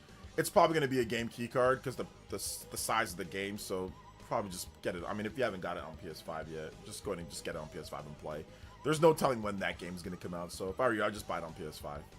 If that's the difference between you actually playing the game or not. I will say, though, the game is very heavy on text, very heavy on dialogue. It's a perfect portable game and would really fit well for portable play. I had times where I was physically exhausted playing that game on my TV and would have loved to just, you know, chill back and play it like on, you know, handheld. I did try it on my Portal a couple times, but I hate how the PS Portal works. I'm not a streaming person. But if you have no problem playing a game like that, you know, on TV the whole time, then just buy it on PS5 so you don't have to wait. Because I have no idea when it's coming. I know it's coming, but I don't know when it's coming. So it could be next year. Who knows, you know?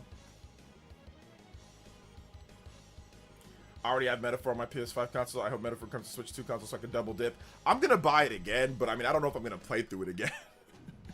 I don't know if I want to play through the game again. Like, that's a lot to play through, you know? Because I already put 160 something hours into the game, so I don't know if I want to go through that again. Yo, be real though, how long do you think it'll be before you get enough subscribers to do the giveaway? It's 150K, so right now we're gonna get about 140 something K by the end of the year, so we should be able to give it away. I'll give it away before the end of the year regardless. So I'll make a new promo for it to where it's like, hey, if we hit 150K or before the end of the year, or I'll do it maybe even before like the end of September or something like that. We'll either we got 150K or the end of the year. But since we started the giveaway, we've gotten, I think, about 4,000 new subscribers, 3,000 to 4,000 new subscribers. Because I think I started the giveaway, I think about a month, 2 months ago, a month and a half ago or something like that. I think we started like at 129,000 subs, and now we're like at 100 and like those people are sticking around, like they're watching videos, like our average count is going up. So, so that's good. But yeah, probably I'll give it away by the end of the year regardless. So I'll make a new promo for it. We're like, hey, and I'll make it shorter. It's 22 seconds long. It's a little bit too long. So I'll make it like maybe like around 10 seconds long. And I will add in, like, we'll give it away when we hit 150K first, or we get to the end of the year. So. Let's see, it's also waiting to see if Metaphor Royal will be a thing.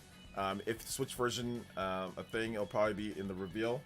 Yeah, that's true. Like the Metaphor, like where they like expand the game more or something. Yeah, that's possible. So that's definitely possible.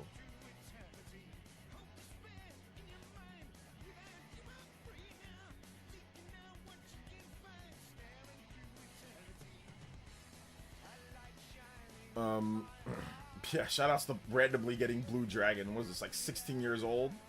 10 years old. Blue Dragon. What's up, OJ? I got my day one via Walmart delivery. I'm sure someone would be very happy to win a Switch 2 for sure. Yeah, we've already given away a Switch 2. So we did already have a giveaway, and we did that one already. So I probably, like, in retrospect, I probably should have said like 40K.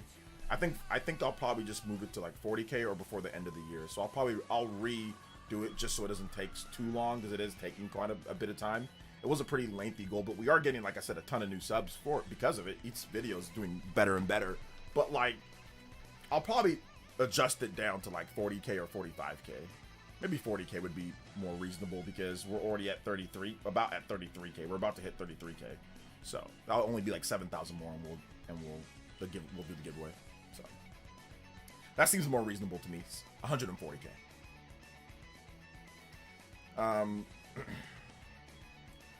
Let's see here. If you have more questions too, you can tag me at PlayerEssence, hashtag PlayerEssence by itself. More than happy to answer all of your questions. Let's go. Just revise it. Yeah, just a little bit of a revision. Just a little bit of a revision, like Nintendo. Just revise it. Oh man, just revise it a little bit.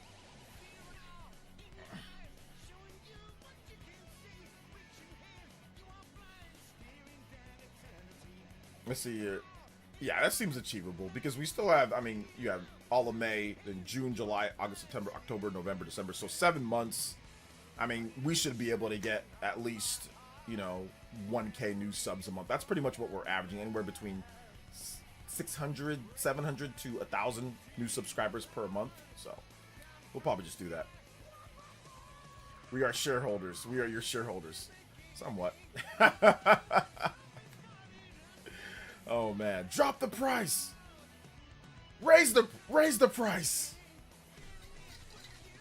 Hey OJ, you picking up Yoshi and Adventures of Elliot on Switch 2? Oh yeah, I'm picking up both of those. I'm picking up Yoshi and Adventures of Elliot.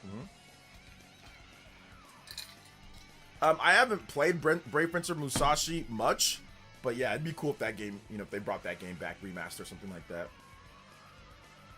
Got my Switch 2 day one in line at 9 p.m. Circled the Best Buy and ordered it from. Nice. Let's go.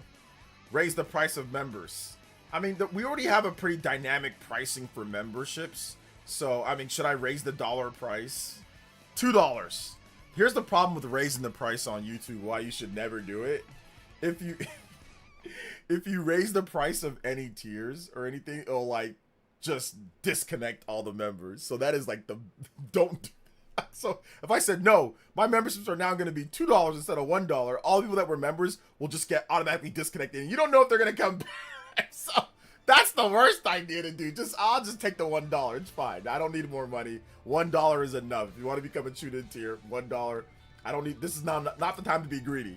But people have asked like, oh, it's only $1. I'm like, yeah, it's only $1. So it's fine. If you want to support, you can. If not, you can always. There's all sorts of ways. People do jewels. People do super chats. People do Streamlabs. You guys have been awesome. So I'm not gonna be greedy with that. Do whatever you can, or do whatever you want. Hang out, come chill. And like I said, the rest will take care of itself. So, exclamation mark member if you want to become a member. Tune in here for $1. That will not change price. No inflation. No oil. No gas tax on that. It's just gonna stay $1 regardless. Oh man, I remember that. Okay, yeah, shout out Simeon Quinn. Yeah, the clip was fun, man. It's good stuff. Good stuff.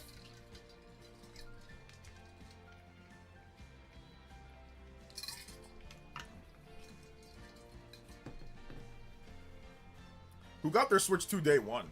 Anybody get their Switch 2 this year? Let me know if you got your Switch 2 this year. Like what month did you get it this year? Did you get it for like Pokemon Pocopia or something like that? What happened there?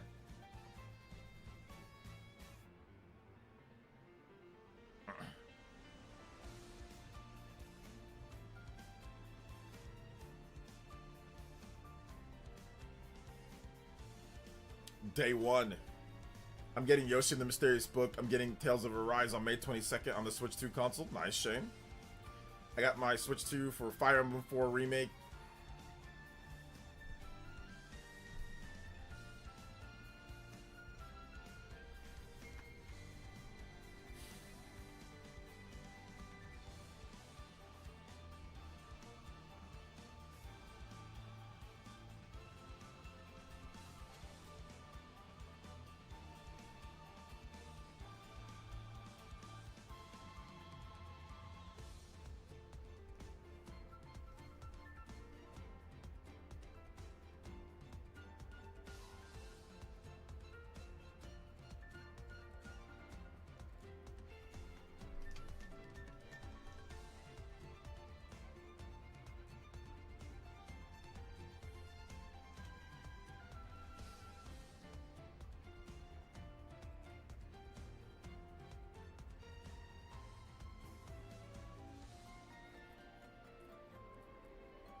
I'm alright.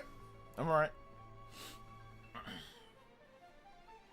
terms of my beard, what do I use? I just use regular beard oil and just comb it.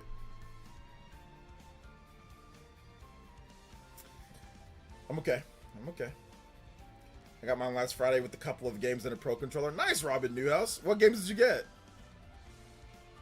I got Switch 2 ordered day one in the hospital. Big thanks to my daughter for snatching it up for me while I pre-ordered everything else. Nice, let's go. Hey, what's up, Daniel Charney? Welcome, brother. How you doing today? I got my Switch 2 in December last year, basically Christmas with Mario Kart World Bundle. Nice. Got mine in April. I wanted to basically play all the games that came out for it this year. Never had a Switch 1. Oh, wow. You never had a Switch 1? You have an endless backlog. Literally, you can play games like till forever because you never played the Switch 1 games. Midnight release from GameStop. Nice. Mine was from Walmart. And, like, mine at Walmart was great because they gave me, like, a Diet Coke and, like, Pringles. And those Pringles tasted really good. This whole year, I only bought one game. It wasn't for the Switch. That was for Saros. I'll be getting Wolverine, GTA 6, Phantom Blade, and Control 2 on PS5, though, assuming Control isn't coming to Switch 2. Control 2. Oh, like Control Remnant? Yeah, that's not coming to Switch 2. No. Valuable items. Yo, shout outs to Ajaxis with the 5-time gifted. Booker T, sucker. Maybe we should have a notification. It's a Booker T. Adroxis T. Adroxis 91, sucker.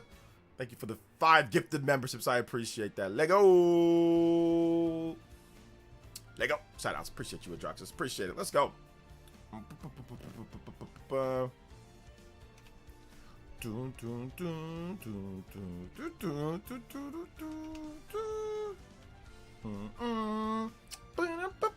gonna get you up on the board. Emily does 5 more. You can beat up Druxus. Thank you for the 5 gifted, young lady. Haven't had a few gifted in a while, so it's cool to see that. Let's go. Valuable items. Obviously, the Xenoblade music playing. We just need a monolith soft game. That's what the world will heal. Gas prices will go down. Division will be done. Racism will end. The world will heal when we get a new monolith soft game. That's what's gonna happen. Once we get a monolith soft, everybody will just relax and just be like, you know what? There's no need to fight and argue. All the wars will end. Everything will just go back to normal. Like 2019, the last normal year in this on this planet was 2019. That was the last time that we had like a normal, oh, everything's good. I can go out and get a good price on a burger. I can go do this. I feel things are okay. I would say like some of the best years, like outside of like the Wii U situation, but like 2017, 2018, 2019, great years. Things were still seem respectable.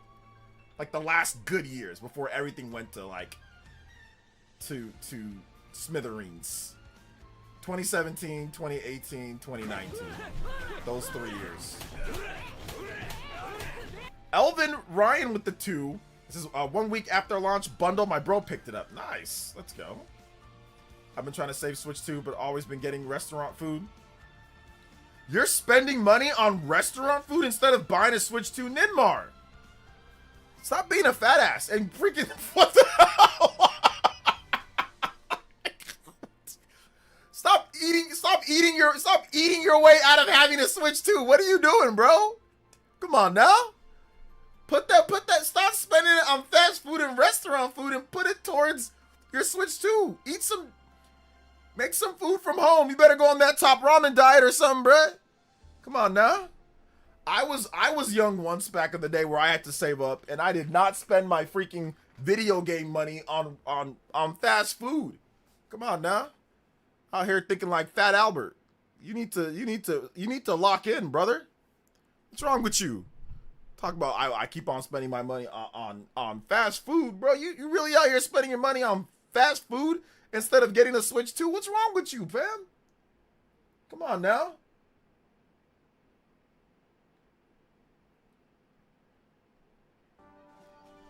You gotta lock in.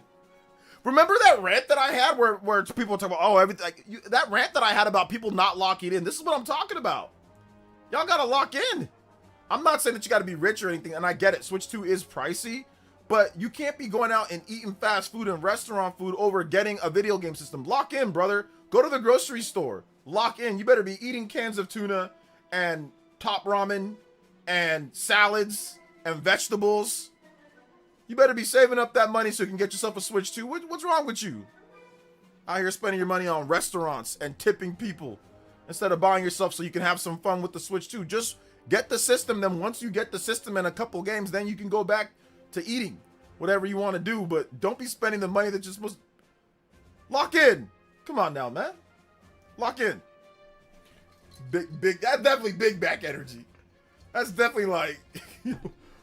I'll pay you back on Tuesday for a hamburger. Like that's definitely some like Pluto or what's that dude from Popeye?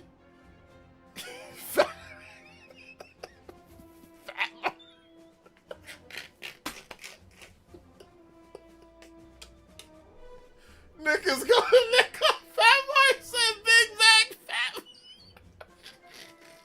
I don't got a problem. If you big, you big. Listen, I'm big too. I used to be big too, so I can talk about it because I was big. I got a little big back on me too in terms of my sides, bro. So I'm not the thinnest person, but obviously I've got muscles and stuff because I work out. But like, bro, I knew when to lock in when it came to video games and stuff. Nah, fam, you lock in. You diet. You better. When it comes to buying video game systems, a car, things like that, bro, you lock in. You don't sit there and be like, I'm gonna eat instead of doing. No. Lock in, fam. You out here pounding back quarter pounders, double cheeseburgers. You eating instead of getting what you need to get done. Lock in, fam. Yeah, Bluto or whatever his name, or Jeffrey. What's his name? Not Bluto or Bluto. That was like the big guy that used to hate Popeye. The guy that was like the hamburger dude. I just started talking about your life yesterday. I already have 10 hours. Really loving the game. Dang, that's crazy. You made Piccolo. That's what you said. You got to be kidding. See, and that rant where you said, you got to be kidding me. Yeah, you got to be kidding me. You can't be saying, you only 19 years old too, Ninmar. So this is a good lesson for you, fam. Don't be a big back over getting a video game system, bruh. Trust me. Like, it's one thing to eat what you want to eat and be comfortable eating that. But like, not like, I'd rather be hungry and eat and play a video game system than be like fat and not have my video game system. Like, which is like the worst thing. I'd rather be eating top ramen or eating, you know, eating hoodish or ghetto. And well, at least I have my video games, because that's what I did back in the day, bro. Whenever I have my video games, I'll be eating top ramen, I'll be eating hood, I'll be eating peanut butter, not even jelly, just peanut butter sandwiches. But at least I got my GameCube, at least I got my Mario, at least I got my Zelda, at least I got my Xbox, at least I got my PS2. I can go out there and buy, you know, Tekken Tag, and I can buy different games on my PS2. Yeah, I'm broke. Yeah, I'm hungry. But at least I got my video games. I can drink water.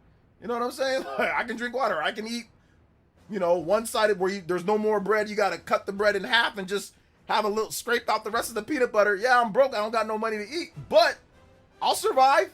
And I got my video games. But being fat and no video games, that just sucks. You just out there just, and nothing to play. Like, so I'll take, you know, I'll take the other thing, bruh. Okay, oh, Wimpy, that's what his name is, Wimpy. I'll take 2 hamburgers. GoFundMe for Ninmar. We put a GoFundMe together for Ninmar. He can take that money and be like, next thing you know, I just see him running to McDonald's, or running inside Red Robin, or running inside Chipotle, or running inside Basket Robbins. Like, let me just get one more ice cream. I promise. I don't trust him. Ninmar, I need to know. Ninmar, I need to know you saving up for that Switch 2. You save up for the Switch 2. You tell me how much you got saved up, and I'll see what I can do. I'll match it. So, Ninmar, you save up. How about this? Ninmar, you save up $300 for a Switch 2. I'll add in the rest. If you save up $350, save up $350. Stop eating, stop big backing it, and save up $350. And I'll give you the rest of it to get your Switch 2. I'll complete it for you. But I need to see that I can trust you on saving up the $350. And I'll complete it for you. But stop big backing.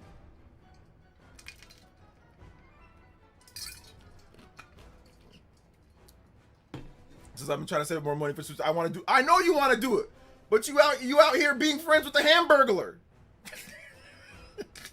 Why are you hanging out with the king?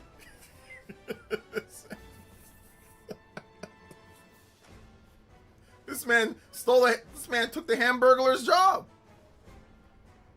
This man's stealing burgers for a living.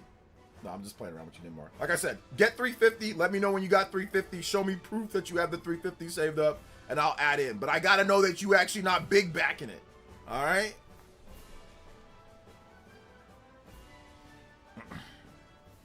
Oh, about $350. It's about 5 months for, yeah. I saved up. It took me, I just saved up a little bit every single year for like a number of years. And then on top of that, I also sold my Steam Deck. So I had more than enough to get, because I knew there was like a hella games. They're all $70 too. So I was like, okay, I got to buy all these games. So I saved up pretty much every year from like 2020. From like when we started hearing about Switch Pro, I'm like, this is probably a Switch 2. So from about 2020, I started saving up just a little bit, putting it away, a little bit, putting it away, a little bit, putting it away. And then, like I said, and then at the very end of that, I sold my Switch 2 because I knew that a lot of that money that I put away was going to go towards games. Go towards games, go towards equipment. I thought maybe I was going to travel more. So I was putting it all away to, like, you know, really for coverage. And I did travel. I mean, I paid for my own flight to San Francisco. Paid for my own flight, paid for all my own stuff to get to San Francisco. Paid for my own hotel. And then I went to my brother's house. So I paid for all that. So I put all away. So I knew that I could launch, like, have a good launch for Switch 2 without worrying about anything, you know, and still be able to take care of my family, still take care of everything that I need to take care of here, but then also have enough to where I can, you know, get all the games that I needed for the year. So Metroid Prime, no problem. I just said, all right, here we go. Metroid Prime, Pokemon. I also put away maybe if I need to get like a special edition, like if they release like a special edition or a controller, so I put away for that. But like I said, I've been saving since like 2020. So,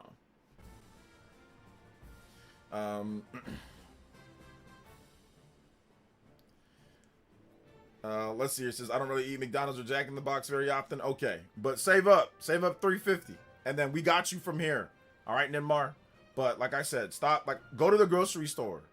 You know, and I know it's tough as like I mean, listen, I'll keep it a buck. When I was 19 years old, was I eating fast food like crazy? Yes, I was. Yes, I was. I'm not even gonna sit here and trip and lie. Was I eating fast food and all that? Yes. But the difference is that when I was 19, I was still putting it away so I can play my games. You know what I'm saying? So I can get my Super Nintendo or whatever it was when I was that. So I was still putting away so I can get my games and have enough. So that's the difference. And I will admit, yes, things were a lot cheaper in my day than your day, Ninmar. Like you guys are screwed. The boomer generation screwed you guys. They like the old people. Yes, you guys are screwed, but you know, I will admit that everything was cheaper. Like the inflation has hit hard. I did not get when I was 19. Like everything was way more affordable. Like way more affordable. Food, transportation, everything, travel, just significantly cheaper. So there is that. So I can't fault you on that one, Ninmar. It is hard, you know. What's up, Killer Ninja? I got my Switch 2 day one. I traded in 50 games, 2 controllers, got another game, cash trading, credit, paychecks to it. Got it at GameStop. Nice. Yeah, you can always do that too.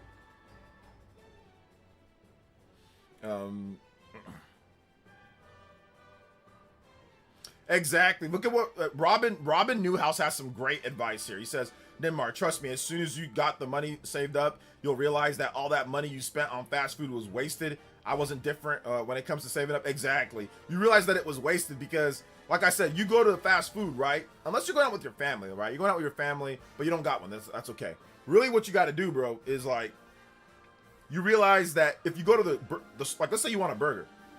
You go to like McDonald's or whatever, you go to like Jack in the Box, that burger's going to cost you like what, with the fries and a drink, that's going to cost you like $13 or something like that. But if you go to the grocery store, you can get a bunch of burgers for like $8. And like you can get bread for like 12, the same price. You can get like 10 burgers or something like that, right? So it's just better to go to the grocery store than really just constantly spending your money on, you know, on fast food all the time, you know? So obviously you still have your entertainment stuff and all of that, right? That you do, and that's fine. But definitely that's like one of those things, man. I got a PS5 Pro, but I really want the Switch 2 for portability. Yeah, just get it before, I don't know if you're here in the US real QD TV, but get it before September 1st, because the price increase is September 1st, so it's going to go up by $50. So remember when stuff like movie theater tickets and gas were cheaper in the late 2010s? Yeah, they were. Everything was a lot better. Like I said, the last normal year was like 2019. Rip hardware pricing, no one's safe. No one is safe, man. It really is. No one's safe from these streets. Switch 2 still the cheapest system when it comes to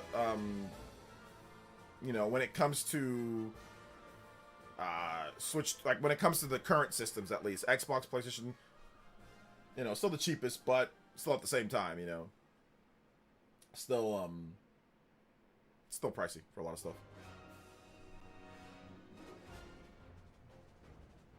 OJ, what game will they announce in the June, which isn't a remake, Mario Maker real? I don't know what they're gonna announce, but we'll see. You know, we'll see what we'll see what they have for us. We will see what they have for us.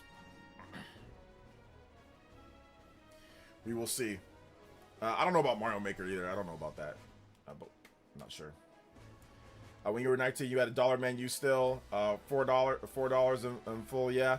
Blockbuster for games, kept a variety of things to play. Kids really are screwed. RHD says what they get for calling Star Fox Unkslop. You know, that, I mean, listen, part of me says that some of you guys deserve it, and part of me says that you don't, you know? I don't think you guys deserve it, though, because we also get hit as well. But, like, there is a distinct advantage to being my age and older at this point. Like, but here's the thing, though. If you didn't get things together, like, if you're my age, if you're, you know, let's just say, if you're 30+ years old, or you're like 40+ years old, and you're struggling, it really sucks for you. Because not only are you older, but you didn't get it together when it was cheaper. So thankfully for me, I was able to establish a little bit when everything was cheaper. I was able to get a house when I was able. So thankfully, because things are so pricey now, and I take care of my family too, you know, and it is pricey. I don't have a lot left over every single month. You know what I'm saying? It's tough sometimes, but at least I'm stabilized, you know. So that's the thing, man. For a lot of people, you know, if you didn't get it together, if you're my age, that really sucks, because now people are looking at you like you're a loser, especially as a man. You're like, oh, you're not even in your 20s. Like, wait a minute, hold up. You were in the old world? You were in the old world and you didn't get things together in the old world? What? And like, the world's completely different now. It's completely different. So that's the thing. That's the big thing about it. So if you're older and you didn't get it together, I mean, there are people that are like that, and that's fine. I'm not trying to, you know, bash those people, and there might be circumstances for some people just don't. I mean, you know, there's all sorts of things that happen. You can get injured, you can have problems in the family. So I'm not trying to shame anybody for that, but a lot of people are looking at you in that type of way. I'm just saying, like, a lot of people are looking at you if you don't get things together. Like, a lot of people are looking at you in that type of way, you know, because the old world was a lot easier. It was a lot easier. Yeah, you gotta lock, like, now you really just gotta extra lock in now, you know, you gotta extra lock in. Here, what people are doing, people are just aren't having kids. That's really what it comes down to. People are just saying, I'm not gonna have kids. I'll lock in, but now I can't lock in and have kids, because it's like, how am I gonna lock in and have extra when I got kids and kids are taking up this? So that's just really what people are doing now. And I always tell people, no, don't have them, man. Don't. I mean, me, I only got 2. That's it. I'm done. I always felt like, oh, I'm gonna have like 4 or 5. I'm like, no, I'm not gonna have 4 or 5. Absolutely not. I'm not. Me and my wife, we have 1. I have 1 from previous, just 1, and I have 1 with my wife, and that's it. And I'm done. And my mom's like, oh, you're gonna have more? I'm like, no, you have more.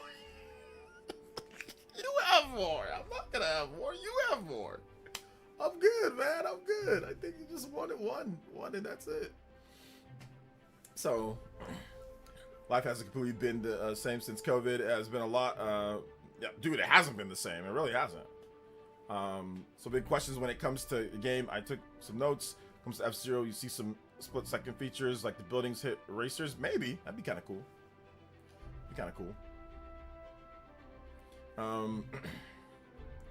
This is also next question. Would you want to see a 3-sided campaign for F-Zero title?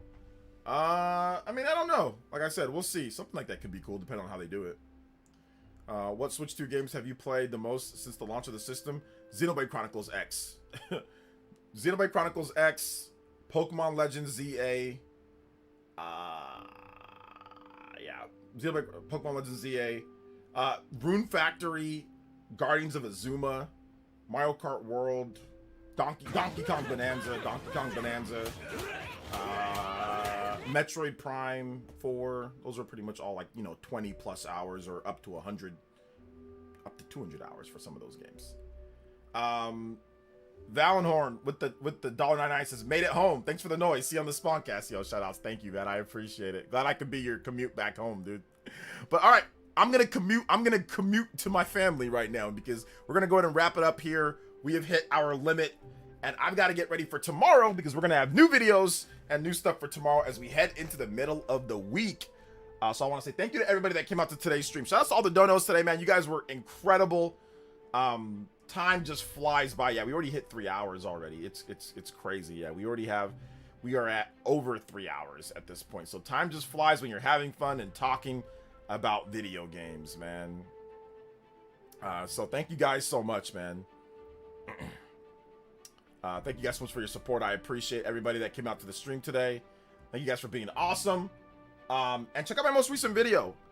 You know what would be actually real quick though, guys, before you guys go, we have 100+ people here, and I really need you guys to head over to my video that I talked about today and drop some comments. Definitely low on the comment realm when it comes to my most recent video. So definitely check out my most recent video where I talk about Big Switch 2 secret games. That would be awesome if you guys, and like I said, drop a comment. Let me know what you guys think about what secret games could be there. Like, we got a lot of comments here, obviously, and obviously I get a lot of comments on my YouTube videos, but that one did not have that many. So if you guys can watch the video or drop some comments on there, not comments, just like, hey, what you would like to see when it comes to like a secret game, model, soft title, all that, and engagement, I'd really appreciate that. Okay, guys? So if you can, check out my most recent video. It's all there. Like I said, I'm gonna drop it in the chat a bit here, so you guys check that out if you haven't seen it, and drop, like I said, drop a comment. Like I said, we got 100+ people here, so if you guys all go over there and do that, I'd appreciate it. And watch the vid. All right, guys, love y'all so much. Thank you guys for coming out. We will be back for more videos and live streams tomorrow. All right, guys, love y'all, and thank you so much, Varkster. Big support. Shout outs to Adroxus, everybody that dropped donos today, all the Elite Ninjas, everybody that commented. Thank you guys so much, man. You guys are awesome. So, all right, guys, head over to the video. I'm gonna drop it one more time. Go drop a comment. Hit the like button on there. And yeah, check out the video. It's right. This freaking Streamlabs came up. It's right there. So, all right, guys, love y'all, and we'll see you guys. We'll see you guys tomorrow for more videos and live streams. All right, guys, peace.